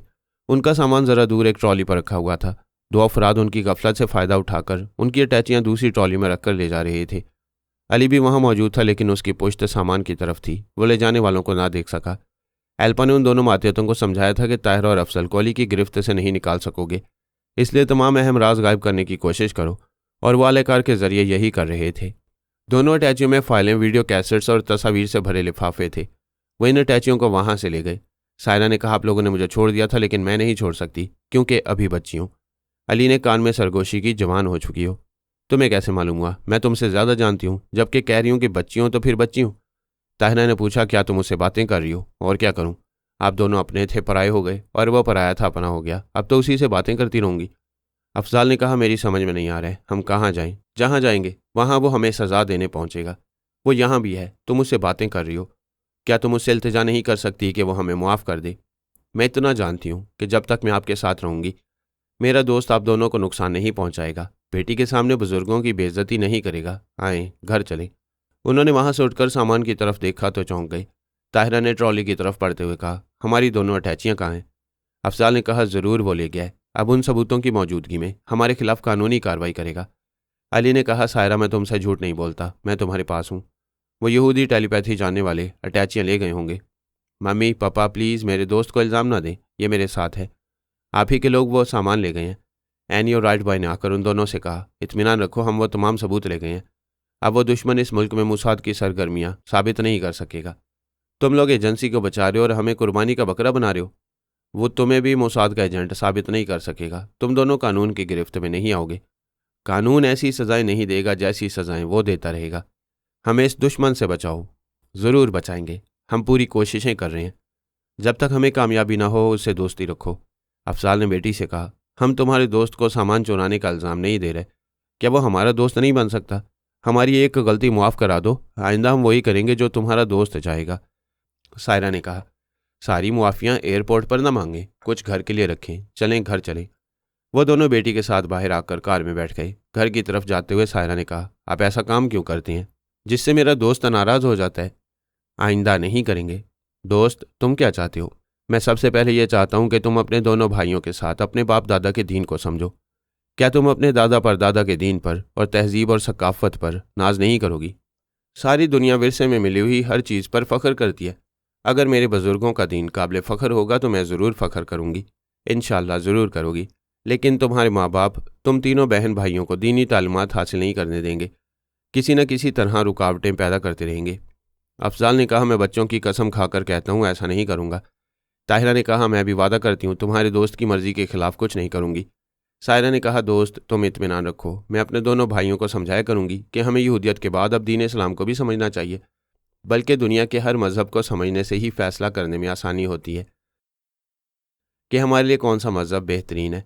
वो घर पहुँच गई। सायरा ने अपने कमरे में आकर पूछा, क्या मेरे पास हो? हाँ मुझे जाना चाहिए, शायद तुम लिबास तब्दील करोगी। दोस्त तुम बहुत अच्छे हो, मेरे सामने आओ। तुम्हारे पीछे हूँ देखो। उसने पलट कर देखा तो दम बखुद रह गई। वही खूबरू पहाड़ जैसा कद्यावर जवान जो पिछली बार उसके पहलू में था, रूबरू था। उसने अपना हाथ बढ़ाया। सायरा ने अपना हाथ उसके हाथ में दिया। वो बोला, तुम मेरी सबसे खूबसूरत अमानत हो, तुम्हें मैला नहीं होने दूंगा। जब तुम आबा व अजदाद के दीन को पूरे शऊर से और पूरी तवज्जो से समझ लोगी तो तुम्हें अपनी शरीक हयात बना लूँगा, मेरी लाइफ पार्टनर बनोगी। उसने सर झुकाकर हाँ के अंदाज में सर हिलाया। अली ने झुककर उसकी हथेली की पुश्त का बोसा लिया, फिर कहा, मैं नादीदा बनकर जा रहा हूँ, लिबास तब्दील करो। जब कार में आकर बैठोगी तो वहाँ ज़ाहिर हो जाऊँगा। वह दरवाजे की तरफ जाते जाते नज़रों से ओझल हो गया। वो खुशी से उछलकर दौड़ती हुई आईने के सामने आई। अपने अक्स को देखकर बोली, कितने मज़े का दोस्त है ना। मैं जैसा सोचती थी उससे भी ज़्यादा अच्छा है। इसके साथ खेलने में बड़ा मज़ा आएगा, मगर एक बात है ज़रा उल्लू। एक हाथ का बोसा लिया, अगर दूसरे हाथ का भी लेता तो क्या मैं मना करती। उसने अपनी हथेली की पुश्त देखी। उस जगह को सहलाते हुए हंसती हुई बोली, गुदगुदी हो रही है। ताहिरा और अफसाल ड्राइंग रूम में परेशान और सहमे हुए थे। अफसाल ने कहा, यह बात समझ में नहीं आती। जब हमारे दिमागों को लॉक कर दिया गया था और बड़े दावे से कहा गया था कि दुश्मन हमारे अंदर नहीं आ सकेंगे, तो फिर अली तुम्हारे दिमाग में कैसे आ गया? ताहिरा ने कहा, एनी डिसूजा और राइट बॉय कमज़ोर और बुज़दिल हैं। अली का नाम सुनते ही भाग गए थे। ऐसा न कहो, उन्होंने बड़ी चालाकी से वह तमाम अहम राज चुरा लिए हैं। अब अली के पास कोई सबूत नहीं है। वो हमारे और मुसाद के खिलाफ कोई कानूनी कार्रवाई नहीं कर सकेगा। उसके पास नादीदा बनने और ख्याल ख्वानी करने की सलाहियतें हैं, इसलिए वो कानून के दायरे से बाहर रहकर हमें और मुसाद को नुकसान पहुंचाने की कोशिशें करता रहेगा। क्या वो दोनों टेलीपैथी जानने वाले हमें उससे निजात दिला सकेंगे? पता नहीं वो क्या करेंगे। उनकी एक कोशिश तो नाकाम हो चुकी है। ताहिरा ने ज़रा करीब होकर कहा, ज़रा गौर करो, अली इंतहा पसंद मुसलमान है, हमें पहले ही कत्ल कर देता, लेकिन हमारी बेटी उसे दोस्त बनाकर हमें बचा रही है। बेशक सायरा ना होती तो वो एयरपोर्ट पर हमारी बहुत बेइज्जती करता, हमें दिमागी मरीज बना देता। सायरा ही के कहने पर उसने चुराया हुआ तमाम सामान वापस कर दिया। वो बोली, हमारी बेटी बहुत काम आ सकती है, उसका दीन ईमान कमज़ोर कर सकती है। वो कैसे? कैसा बच्चों जैसा सवाल कर रहे हो? मुझसे मिलने से पहले तुम 5 वक्त के नमाजी थे, कहाँ गई तुम्हारी नमाजें? मेरे पीछे पीछे घूमते रहते थे। अली भी कल से हमारी बेटी के पीछे लगा है, उसका दीवाना है। ऐसे वक्त सायरा हमारी तरफ से उसे झुका सकती है, उसे हमारी राहों पर चला सकती है। इस मामले में तुम बड़ी तजुर्बाकार हो। बेटी को भी अपनी कातिलाना अदाओं से सिखाओ। मुझे यकीन है टेलीपैथी से ज़्यादा यह हरबा कामयाब रहेगा। ताहिरा सोफे से उठकर खड़ी हो गई। वो बेटी के पास जाना चाहती थी। उसी वक्त सायरा अपने कमरे से निकलकर ड्राइंग रूम में आई। ताहिरा ने आगे बढ़कर कहा, आहा, मेरी बेटी इस लिबास में बहुत ही हसीन और स्मार्ट नजर आ रही है। वो मुस्कुराने लगी। माँ ने उसकी पेशानी को चूम कर कहा, बेटी वो तुम्हारा दीवाना है। तुम उससे जो बात मनवाना चाहोगी वो मान लेगा। तुम उसे जिस सांचे में ढालना चाहोगी वो ढल जाएगा। मम्मी, मैं बहुत जल्दी में हूँ। इस मौजू पर फिर किसी वक्त बातें करूंगी। वो मेरा इंतज़ार कर रहा है। हम शॉपिंग के लिए जा रहे हैं। वो तेज़ी से चलती हुई ड्राइंग रूम से बाहर चली गई। ताहिरा ने अफजाल से कहा, वो उसी के साथ शॉपिंग के लिए जा रही है। उसे ट्रेनिंग की ज़रूरत नहीं है। आखिर मेरी बेटी है। कार स्टार्ट होने की आवाज़ सुनाई दी। उन दोनों ने ड्राइंग रूम से बाहर बरामदे में आकर देखा। सायरा कार ड्राइव कर रही थी। उसके साथ वाली सीट पर कोई मर्द बैठा हुआ था। उसकी पुश्त नजर आ गई, चेहरा नजर नहीं आया। कार अहाते से बाहर जाकर नज़रों से ओझल हो गई। ताहिरा ने कहा, वो हमारे सामने नहीं आता। हमारी सायरा को अपनी सूरत दिखाता है। बेशक लोहा गर्म है। मेरी बेटी की एक एक ज़रब उस लोहे को हमारी तरफ मोड़ लेगी। उन दो अटैचियों में जितने अहम राज थे उन्हें इस बार जॉन शेफर्ड की कोठी में नहीं लाया गया। वो जगह और जॉन शेफर्ड अली की नज़रों में आ गए थे। उन्हें एक दूसरे खुफिया अड्डे में पहुंचाया गया। वहां मोसाद के दो बड़े एजेंट थे। उन्होंने वो अटैचियाँ खोलकर सामान चेक किया। एक ने लिफाफे से तस्वीरें निकाली तो वो तमाम तस्वीरें फैमिली मेम्बरान की थीं। इनका मोसाद एजेंसी से कोई ताल्लुक नहीं था। फाइलें खोलकर वर्क गर्दानी की गई। मुख्तलिफ कागजात पढ़े गए। इन कागजात का ताल्लुक भी मोसाद से, ताहिरा और अफजाल से नहीं था। फिर तो वीडियो कैसेट्स पर भी शुबा हुआ। उन्हें वीसीआर के जरिए देखने से मालूम हुआ कि वो आम अंग्रेज़ी फिल्में हैं। एनी और राइट बॉय टेलीपैथी के जरिए उन एजेंटों के अड्डों में मौजूद थे। एक एजेंट ने कहा, हमने अली का नाम सुनकर ही समझ लिया था कि अब तरह तरह से दुश्वारियों का सामना होगा और हम जीती हुई बाजियां हारते रहेंगे। अली ने उन दोनों अटैचियों में हमारे लिए कचरा भेजा है। उन दोनों टेलीपैथी जानने वालों ने ताहिरा और अफजाल के पास आकर कहा, तुम दोनों तकरीबन 20 साल पुराने और तजुर्बाकार एजेंट हो, लेकिन अपना सामान चेक किए बगैर यहाँ के अहम राज नहीं कचरा ले जा रहे थे। ताहिरा ने पूछा, यह कैसे हो सकता है? हमने पिछली रात एक एक फाइल और एक एक तस्वीर देखी थी, लेकिन अटैचियों में सामान सफ़र रखते वक्त चेक नहीं किया था। अली ने वो तमाम सामान बदल दिया है, एनी डी सूजा ने कहा। एनी डी सूजा ने कहा, यह खुशफहमी ख़त्म हो गई कि तुम्हारे और मोसाद एजेंसी के राज महफूज हैं। वो सब अली की फौलादी तिजोरी में है। ताहिरा और अफजाल की परेशानियां बढ़ गईं।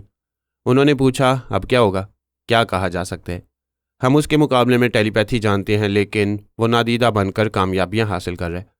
ताहिरा ने कहा, अभी वो नादीदा नहीं है। मेरी बेटी के साथ शॉपिंग के लिए गया है।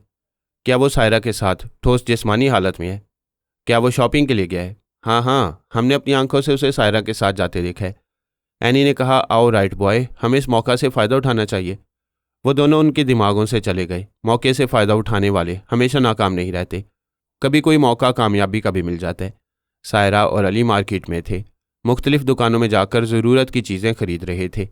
सायरा अपनी पसंद से अली के लिए लिबास खरीद रही थी। एक नहीं, कई जोड़े और सूट खरीद रही थी। वो कह रहा था, इतने लिबास ना खरीदो, मेरी ज़िंदगी खाना बदोशी में गुजरती है। वो नाराज़ होकर बोली, क्या मुझे छोड़कर चले जाओगे? मैं तुम्हें छोड़ने का तसव्वुर भी नहीं कर सकता। अपने साथ तुम्हें भी खाना बदोश बनाऊंगा। वो खुश हो गई। फिर तो मुझे भी कम से कम शॉपिंग करनी चाहिए। पता नहीं तुम कब मुझे भगा कर ले जाओ। वो दोनों हंसने लगे। ज़िंदगी बहुत खूबसूरत हो गई थी। ऐसी वक्त बदसूरत मोड़ आते हैं जब ज़िंदगी खूबसूरत होती है। एक बड़े जनरल स्टोर के ग्राउंड फ्लोर पर दो गनमैनों ने निशाना लिया।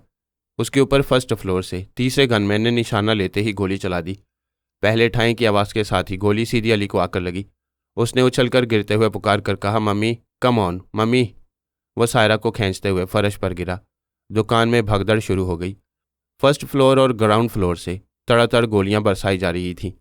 अली का लहू फर्श पर बहता जा रहा था। आमना फरहाद मुराकमे में थी। यकबारगी उसके दिमाग में धमाका सा हुआ। अली उसे पुकारा था, मम्मी कम ऑन मम्मी। वो हड़बड़ाकर मुराकबे से निकली, फिर दूसरी ही साथ में बेटे के पास पहुंच गई। उसने गोली लगते ही माँ को आवाज़ दी थी, फिर इससे पहले कि दूसरी गोली लगती वो गोली निकलकर साया बन गया। उससे शॉपिंग सेंटर में लोगों की नज़रों से ओझल हो गया। ग्राउंड फ्लोर और फर्स्ट फ्लोर पर मोर्चा बनाने वाले आंखें फाड़ फाड़ कर देखने लगे। वह नज़र नहीं आ रहा था। वह सायरा के साथ था। सायरा मौजूद थी, वो मादूम हो गया था। कोई भी आंखों माला उसे देख नहीं सकता था, लेकिन आमना रूहानी बसीरत से बेटे को देख रही थी। वह साया बनकर फर्श पर पड़ा हुआ था। वह डूबते हुए ज़हन से कह रहा था, मम्मी सायरा ये आपकी। उसकी बात अधूरी रह गई। वह बेहोश हो गया। सायरा एक शोकेस से टेक लगाई फर्श पर दो जानू बैठी हुई थी। दोनों हाथों से इधर उधर फर्श को टटोल कर पूछ रही थी, तुम कहाँ हो? मुझे भी छुपा लो, ये दुश्मन मुझे मार डालेंगे। आमना ने उसके मुख्तसर से ख्यालात पढ़े, फिर उसकी सोच में बोली, मुझे डरना नहीं चाहिए। ये सिर्फ अली को हलाक करने आए थे। ये कातिल यहूदी हैं, मुझे कोई नुकसान नहीं पहुंचाएंगे। वो कातिल वहां ज्यादा देर नहीं ठहर सकते थे। गिरफ्तार होने का अंदेशा था, इसलिए वहां से फरार हो गए। आमना जनाब अली असदुल्ला तबरेज़ी के पास आई, फिर बोली, या हज़रत, मेरे अली की ज़िंदगी खतरे में है, खुदा के लिए उसे बचाएं। जनाब तबरेज़ी ने रूहानी टेलीपैथी के ज़रिए उसके पास पहुंचकर उसे देखा। उसने नादीदा बनकर दुश्मनों से महफूज रहने के लिए जो गोली निगल ली थी, उसने उसे मजीद गोलियों से बचा लिया था। लेकिन अब वो नादीदा बनकर एक मसला बन गया था। ना कोई उसे देख सकता था, ना वहां से उसे उठाकर अस्पताल पहुंचा सकता था। वह रूहानी अमल के ज़रिए उसके अंदर पहुंची हुई गोली के असर को ज़ायल करने लगे। चंद सेकंड के बाद ही वो फर्श पर पड़ा हुआ नजर आने लगा। सायरा उसे देखते ही लिपट गई। वह बेहोश था और उसके जख्म से खून बह रहा था। लोग वहां जमा होने लगे। सायरा ने चीख कर कहा, एम्बुलेंस लेकर आओ, जल्दी करो, तमाशा ना देखो। जनाब तबरेज़ी चश्मे ज़दन में एक करीबी अस्पताल पहुंच गए। फिर उसके ड्राइवर के ज़रिए वहां से एम्बुलेंस ले आए। अली को जब तक अस्पताल पहुंचाया जा रहा था, उस वक्त तक जनाब तबरेज़ी ने वहां के डॉक्टरों को मुस्तैद कर दिया। जो घरों में आराम कर रहे थे, वो रूहानी टेलीपैथी के ज़ेर असर ऑपरेशन थिएटर में चले आए। एक लम्हा भी ज़ाया किए बगैर ऑपरेशन शुरू हो गया। अस्पताल के इंचार्ज ने फ़ोन करके पुलिस को बुलाया। पुलिस अफसर ने आते ही धमकी दी कि यह पुलिस केस है, पुलिस की इजाज़त के बगैर डॉक्टरों को ये केस हाथ में नहीं लेना चाहिए। सायरा ने कहा, जख्मी की जान पर बनी हुई थी, कैसे में पुलिस से इजाज़त लेने में वक्त ज़ाया करना दानिशमंदी होती। इजाज़त लेने में देर हो जाए तो मरीज़ की जान भी जा सकती है। कोई जान नहीं जाती, जिसको मरना होता है वो मर जाता है, लेकिन कानून पर अमल करना ज़रूरी होता है। इससे ज़ख्मी का सरपरस्त कौन है? मैं हूँ, मेरा नाम सायरा अफजाल है। पुलिस की इजाज़त के बगैर ये ऑपरेशन हो रहा है और तुम्हारे गुस्सा दिखाने तक हो जाएगा। मैं कहता हूँ, सरपरस्त का किसी बुजुर्ग का नाम बताओ, वरना मैं तुम्हें गिरफ्तार करके ले जाऊँगा। आहिस्ता बोलो, वरना वो ऑपरेशन थिएटर से उठकर आएगा तो तुम्हारी खोपड़ी घुमा कर रख देगा। तुम उसे नहीं जानते, वो बड़ा वो है। तुम थाने चलो, हम तुम्हारा बयान लेंगे। मेरा वो ऑपरेशन थिएटर में है, मैं उसे छोड़कर नहीं जाऊँगी। तुम अपना थाना यहाँ ले आओ। पुलिस अफसर ने उसे घूर कर देखा, फिर उसे इतनी शिद्दत से घूरने लगा कि उसे एक के दो नजर आने लगे। वो चाहता था कि अब घूरना छोड़ दे, मगर वो अपने इख्तियार से बाहर हो गया था। उसने एक घबरा कर अपने मातहत से कहा, ओए दीन मोहम्मद, ये मेरी आंखों को कुछ हो गया। अरे डॉक्टर को जल्दी बुला कर ला। दीन मोहम्मद वहां से गया। वो अपनी आंखें सायरा की तरफ से फेरना चाहता था, लेकिन उस पर से नजरें नहीं हट रही थीं। उसने सायरा को ना देखने के लिए अपनी दोनों आंखों पर हाथ रखना चाहा, लेकिन उसके दोनों हाथ सर पर चले गए। उसने फिर कोशिश की तो उसके दोनों हाथ पेट पर आ गए। डॉक्टर ने आकर पूछा, क्या बात है? वो बोला, मैंने इस लड़की को घूर कर देखा, तब से देख रहा हूँ, मुझे एक के दो नजर आ रहे हैं। प्लीज़ डॉक्टर, मुझे ठीक करो, वरना मेरी आंखें बाहर निकल आएंगी। डॉक्टर ने एक जोर का थप्पड़ उसके मुंह पर रसीद किया। तमांचे का झटका पड़ते ही आंखें सीधी हो गईं। अफसर ने आंखें बंद करके खोलें, फिर कहा, थैंक यू डॉक्टर, अब मैं पहले की तरह देख सकता हूँ। डॉक्टर ने कहा, आइंदा जवान लड़कियों को घूरने से तौबा करो। अफसर सायरा से नजरें चुराकर दूसरी तरफ चला गया। अपने मातियत से बोला, मैं इस लड़की को देखना नहीं चाहता, इसे पकड़कर थाने ले चलो। 3 सिपाही एक तरफ गए। उस मातियत ने एक नर्स को पकड़कर कहा, थाने चलो। नर्स अपना हाथ छुड़ाने और शोर मचाने लगी। डॉक्टर ने आकर पूछा, क्या बात है? सिस्टर का हाथ छोड़ो। हरगिज़ नहीं, इंस्पेक्टर साहब का हुक्म है, हम इसे ले जाएंगे। इंस्पेक्टर ने आकर कहा, मैंने सिस्टर को पकड़ने के लिए नहीं, उस लड़की को पकड़ने के लिए कहा है जो जख्मी को यहाँ लाई है। सिपाही ने नर्स को छोड़ दिया और कहा, जनाब आली, हम उसे पकड़ नहीं सकते, आप पकड़ सकें तो ले चलें। क्या ये लड़की कोई दहशतगर्द है जिसे मैं पकड़ नहीं सकूंगा? फिर उसने नर्स का हाथ पकड़कर कहा, थाने चलो। वह हाथ छुड़ाकर बोली, मुझे नहीं, उसे पकड़ो। क्या दिमाग खराब हो गया? वो सायरा की तरफ बढ़ा, फिर उसके पास खड़े हुए सिपाही का हाथ पकड़कर कहा, ए लड़की, चल थाने। वो सिपाही को पकड़कर खींचता हुआ वहां से ले जाने लगा। सब लोग हंसने लगे। सायरा मुंह पर हाथ रखकर हंसते हुए बोली, मेरा अली बड़े मज़े की हरकतें करता है, उसे ऑपरेशन के वक्त आराम से रहना चाहिए, दूसरों के दिमागों में जाकर तमाशे नहीं करना चाहिए। एक डॉक्टर ने ऑपरेशन थिएटर से बाहर आकर सायरा को देखा, फिर मुस्कुरा कर कहा, मुबारक हो, मरीज खतरे से बाहर है। डॉक्टर, उसे मना करो, वो ऑपरेशन के वक्त बाहर ना आए। वो भी पुलिस वालों को उल्लू बना रहा था। तुम किसकी बात कर रही हो? वो तो ऑपरेशन थिएटर में बेहोश पड़ा है। क्या तुमने उसके लिए कोई कमरा लिया है?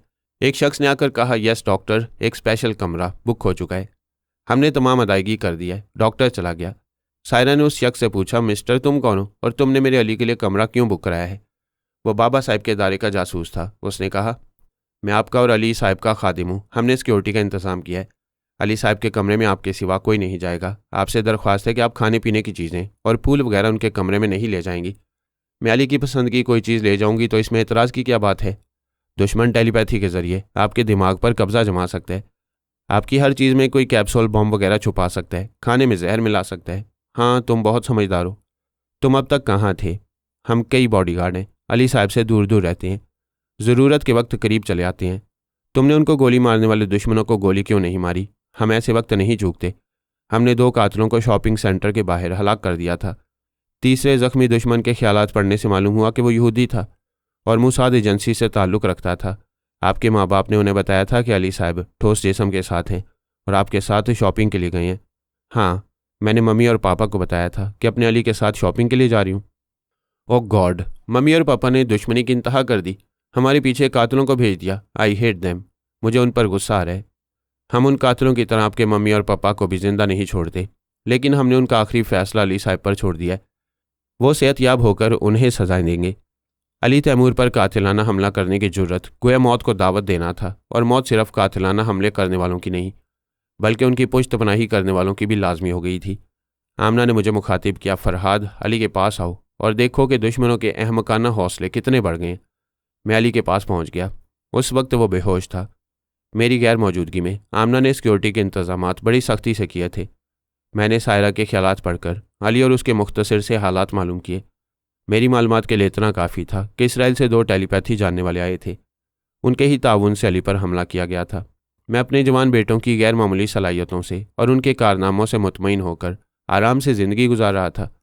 ख्याल था कि दुश्मनों से बेनियाज रहकर खुश नसीब लोगों की तरह वक्त पर खाता पीता और वक्त पर सोता रहूँगा।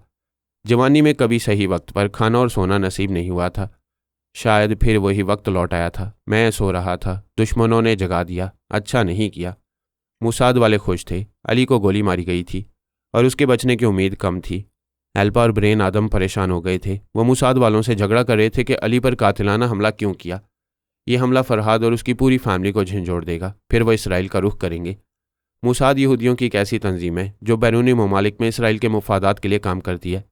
इसके बरक्स ब्रेन आदम की खुफिया तंजीम इसराइली हुकूमत का ताउन हासिल करती है और हुकूमत से खुद ताउन करती थी। आदम ब्रादर्स की ये तंजीम मुसाद के मुकाबले में इस लिहाज से मजबूत थी कि इस तंजीम में टेलीपैथी जानने वाले थे। उनकी सरबराह एल्पा थी। मुसाद वालों को किसी बहुत ही अहम और पेचीदा मसले में ताउन की ज़रूरत होती तो वो ब्रेन आदम से एक आध टेलीपैथी जानने वालों की खिदमत हासिल कर लेते। इस्लामाबाद में अली के सिलसिले में भी उन्होंने इसराइली टेलीपैथी जानने वाले राइट बॉय और एनी डिसूजा की खिदमत हासिल की थी। एल्पा और ब्रेन आदम इस बात पर मुसाद वालों से नाराज़ हो गए कि उन्होंने उनके टेलीपैथी जानने वालों को अली पर कातिलाना हमले के लिए इस्तेमाल किया था। ताज़ा तरीन इतला के मुताबिक अली बच गया था। उसके जिस्म से गोली निकाल दी गई थी और अब वो खतरे से बाहर था। मुसाद के सरबरा ने कहा, अब भी हमारा पलड़ा भारी रह सकता है। अली बच गया लेकिन नहीं बच सकेगा, उसका दिमाग कमज़ोर है। मैडम एल्पा, तुम उसके कमज़ोर दिमाग में जलजले पैदा करके उसे हलाक कर सकती हो। एल्पा ने कहा, ताकि मुसाद वाले महफूज रहें और सारा इल्ज़ाम हम पर आए कि अली को टेलीपैथी के जरिए हलाक किया गया है। तुम्हारी इतला के लिए अर्ज़ है कि अली की माँ रूहानी टेलीपैथी के जरिए उसके कमज़ोर दिमाग को लॉक कर चुकी होगी। अब हमसे ये तवक्को ना रखो कि हमारा कोई भी टेलीपैथी जानने वाला मुसाद के काम आएगा। मैडम, ऐसा ना कहो। अली जिंदा रहा और तुमने हमसे ताउन ना किया तो हमारे कदम यहाँ से उखड़ जाएंगे। यूँ समझो उखड़ चुके हैं। तुम क्या समझते हो अली वहाँ अस्पताल में तनहा और बेयार मददगार पड़ा होगा? नहीं, फरहाद की टेलीपैथी जाने वाली पूरी फ़ौज अली के दिमाग के अंदर और बाहर मौजूद होगी।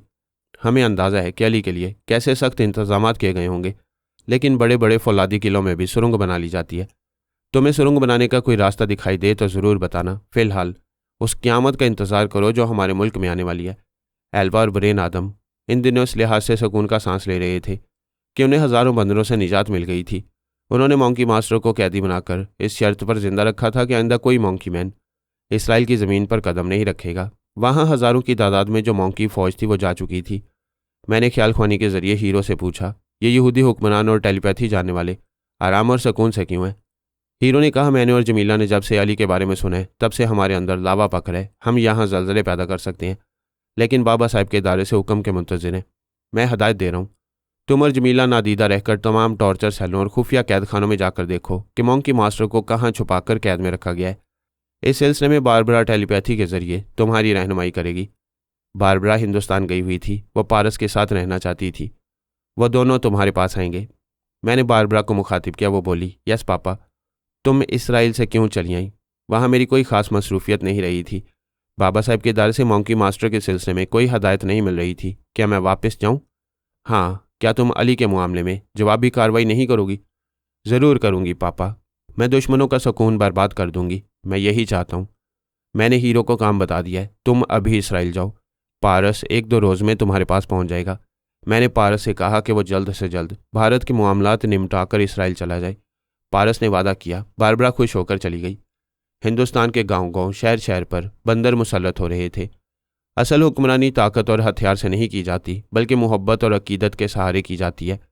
हिंदू अपने धर्म के मामले में और देवी देवताओं के मामले में बड़े अकीदतमंद होते हैं। मंकी ब्रदर उनकी अकीदतमंदी से फ़ायदा उठाकर उनके दिलों पर हुकूमत कर रहा था, और जो अवाम के दिलों पर हुकूमत करते हैं उनकी हुक्मरानी पूरे मुल्क में होती है। देवी अपने देश से उनके कदम उखाड़ने की हर मुमकिन कोशिश कर रही थी। पारस को ब्रदर कबीर समझकर उसका ताउन हासिल करना चाहती थी, लेकिन ब्रदर कबीर उसके साथ वक्त गुजारना और उसे अपना लाइफ पार्टनर बनाना चाहता था। यह शर्त नाकाबिल अमल थी। इस शर्त की वजह से दोनों में इख्तलाफ पैदा हो गया। देवी ने फैसला किया था कि वह तनहा जद्दोजहद करके तमाम बंदरों को अपने देश से भगा देगी। ब्रदर कबीर की अहमियत इसलिए भी थी कि वो गैर मामूली जहानत से काम लिया करता था। देवी ने भी जहानत से सोचा तो उसे बंदरों की कमज़ोरी याद आई। वह बंदर जन परस्त थे।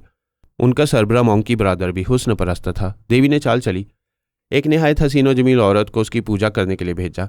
मंकी ब्रदर उसे देखते ही दीवाना हो गया। उसका पता ठिकाना मालूम करके उस हसीना के बेडरूम में पहुंच गया। रेडियो, टीवी और अखबारात के जरिए ऐलान किया गया कि टीवी के जरिए पूरे देश के लोगों के सामने एक ठोस सबूत पेश किया जाएगा, जिससे साबित हो जाएगा कि वो हनुमान और उसकी बंदर फौज फ्रॉड है, वो अय्याश हैं और इस देश की औरतों की इज्जतें लूट रहे हैं। पारस मंकी ब्रदर के दिमाग में रहता था। उसके चोर ख्यालात ने बताया कि वो थोड़ी देर पहले एक हसीन औरत के पास गया था और उसके हुस्न शबाब का दीवाना होकर ऐसी हरकतें कर चुका है जो एक हनुमान कभी नहीं करता। ये मालूम होते ही पारस इसका तोड़ करने लगा। देवी ने और भारतीय हुक्काम ने मंकी ब्रदर के खिलाफ वो वीडियो फिल्म दिखाने के लिए हर शहर के चौराहों पर बड़े बड़े टीवी नस्ब किए थे। देहातों में मोबाइल वैन भेजी थी ताकि गरीब गांव वाले भी मंकी ब्रदर के गुनाहों को देखें, जो हनुमान बनकर पूरी जनता को बेवकूफ़ बना रहे। वक्त मुकर्रर पर सैटेलाइट के जरिए शहर शहर, गांव गांव और घर घर वो प्रोग्राम पेश किया गया। जहां से पेश किया जा रहा था वहां के प्रोजेक्शन रूम में पारस एक और वीडियो कैसेट के साथ मौजूद था। जब वो प्रोग्राम शुरू हुआ तो उस देश के करोड़ों लोग टीवी स्क्रीन पर वह मंजर देखने लगे। मंजर यह था कि एक हसीन औरत अपने बेडरूम में लिबास बदल रही थी। ऐसे वक्त मंकी ब्रदर वहां गया। वो सहम कर बोली, आप यहाँ क्यों आए हैं? वो बोला, तुमने बुलाया था। औरत ने कहा, मैंने नहीं बुलाया, मैं तुम्हें दर्शन दे रहा हूँ। तुम अपनी सुंदरता और जवानी मुझे दो। उस हसीना ने पूछा, क्या तुम हर रात किसी औरत के साथ रहते हो? हाँ, जो मुझे खुश करती है मैं उसे मालामाल कर देता हूँ। तुम जनता को और हसीन औरतों को देने के लिए इतनी दौलत कहाँ से लाते हो? मेरे तमाम मंकी मैन नादीदा रहकर कभी सरकारी खजाने से ले आते हैं, कभी बड़े बड़े सरमायादारों की तिजोरियाँ खाली करते हैं। उस औरत ने कहा, वो लालची नहीं है, दौलत की एवज़ इज्जत नहीं देगी। उसके इनकार पर मंकी ब्रदर ने आकर उसे पकड़ लिया और जबरन उसे हासिल करने की कोशिश करने लगा। वैसा मंजर था जिसे टीवी स्क्रीन पर देखकर लोग मुश्तिल हो रहे थे और बंदरों के खिलाफ बोलने लगे थे। ऐसे वक्त पारस प्रोजेक्शन रूम में था। उसने प्रोजेक्टर में कैसेट बदल दिया। उस प्रोजेक्टर को हैंडल करने वाले के दिमाग पर हावी हो गया। उसने बड़ी फुर्ती से देवी का तैयार करदा कैसेट निकालकर पारस का लाया हुआ कैसेट रख दिया। अब पूरे देश के टीवी स्क्रीन पर वीडियो कैमरा और शूटिंग करने वाले नजर आ रहे थे। एक डायरेक्टर कह रहा था, कट करो, ये सीन कट करो, ये गलत हो गया है। तुम हनुमान का रोल सही नहीं कर रहे हो। तुम्हें इज्जत लूटने से पहले इस औरत के कपड़े फाड़ने चाहिए। जब इस देश की नारी का लिबास फाड़ोगे तो जनता गुस्से में आएगी और इस देश से हनुमान को भगा देगी। स्क्रीन पर जो हनुमान नजर आ रहा था उसने अपने चेहरे से हनुमान का मास्क उतारते हुए कहा, हमारे देश में जो बजरंग बली आए हैं वो बड़े ज्ञानी हैं, वो हमारी इस चाल को नाकाम बना देंगे। मुझे माफ़ करो, मैं नकली हनुमान नहीं बनूंगा। देवी ख्याल ख्वानी के जरिए वहाँ के हुक्काम और फौज के आला अफसरान के दरमियान थी। प्रोग्राम में ऐसी गैर मुतवक्का तब्दीली देखकर चीख पड़ी। कहने लगी, ये फ्रॉड है, कैसेट तब्दील किया गया है। वह फ़ौरन ख्याल ख्वानी के जरिए प्रोजेक्शन रूम में पहुंची। उस वक्त तक पारस वो कैसेट लेकर नादीदा हो गया था जिसे देवी ने तैयार किया था। उसने ख्याल ख्वानी के जरिए पूछा, मेरा कैसेट कहाँ है? ऑपरेटर ने कहा, यह भी स्क्रीन पर दिखाया जा रहा है। ये मेरा नहीं, दूसरा है। किसने तब्दील किया है? मैं ये प्रोग्राम दिखा रहा हूँ, मैंने कैसेट तब्दील नहीं किया है, ये वही कैसेट है। देवी समझ गई ऑपरेटर को गायब दिमाग करके तब्दीली की गई है। इस बेचारे से उलझना फजूल है। मुख्तलिफ शहरों और देहातों से इतलात मिलने लगी कि लोग मुश्तिल हो गए हैं। गरीब जनता की भलाई के लिए हनुमान हिंदुस्तान आए थे, लेकिन भारतीय हुक्काम ने हनुमान की एक झूठी और गलत वीडियो बनाकर महाशक्तिमान हनुमान जी को अय्याश साबित करने की मजमूम कोशिश की। बजरंग बली के खिलाफ ऐसी साजिश करके मजहबी जज्बात को ठेस पहुंचाई गई। इसके नतीजे में हुकूमत के खिलाफ नारे लगाए जा रहे थे। देवी जहां थी वहां सर पकड़ के बैठ गई। यह इंसानी फितरत है। कि कोई ताकतवर कहलाने के बाद खुद को दूसरों से कमतर नहीं समझता। कई मामलात में शिकस्त खाने के बावजूद खुद को नाकाबिले शिकस्त समझता है। देवी भी बारहा नाकामियों का मुंह देख चुकी थी, लेकिन नाकामियों के दरमियान होने वाली चंद कामयाबियों पर फख्र करती थी और अपनी नाकामियों की वजूहात पर गौर नहीं करती थी। इस वक्त वो सर थामकर संजीदगी से गौर करने लगी। ये समझ में आया कि वो ज़हीन है, लेकिन उसके पास ऐसी गैर मामूली जहानत नहीं है जिसे नाकामी को कामयाबी में बदल सके। गौर करने पर यह बात समझ में आई कि तन्हा रहकर मुख्तलिफ महाज बनाकर नहीं लड़ सकती। एक वक्त में एक ही महाज पर लड़ा जा सकता है। कई महाजों पर लड़ने वाला कहीं का नहीं रहता, और वो हमेशा यही गलती करती आ रही थी। कामयाबियों का सिर्फ एक ही रास्ता रह गया था जिस पर चलकर वो तमाम मोंकी फौज को अपने देश से भगा सकती थी। दिमाग ने समझाया, तुम अपने एक जहन से इतना ही सोच सकती हो जितना कि आज तक सोचती रही हो। तुम्हारा कोई दुश्मन तन्हा नहीं है, सबके साथी हैं, तंजीमें हैं, ममालिक हैं और फौजें हैं। वो सब एक दूसरे की जहानत और तजुर्बात से फ़ायदा उठाते हैं, लेकिन तुम्हारे पास ऐसा कोई नहीं है जिसकी जहानत और तजुर्बों से तुम फ़ायदा उठा सको। वह बड़ी देर तक पसो पेश रही, फिर वो ख्याल ख्वानी की परवाज़ करके ब्रादर कबीर के दिमाग में पहुँच गई।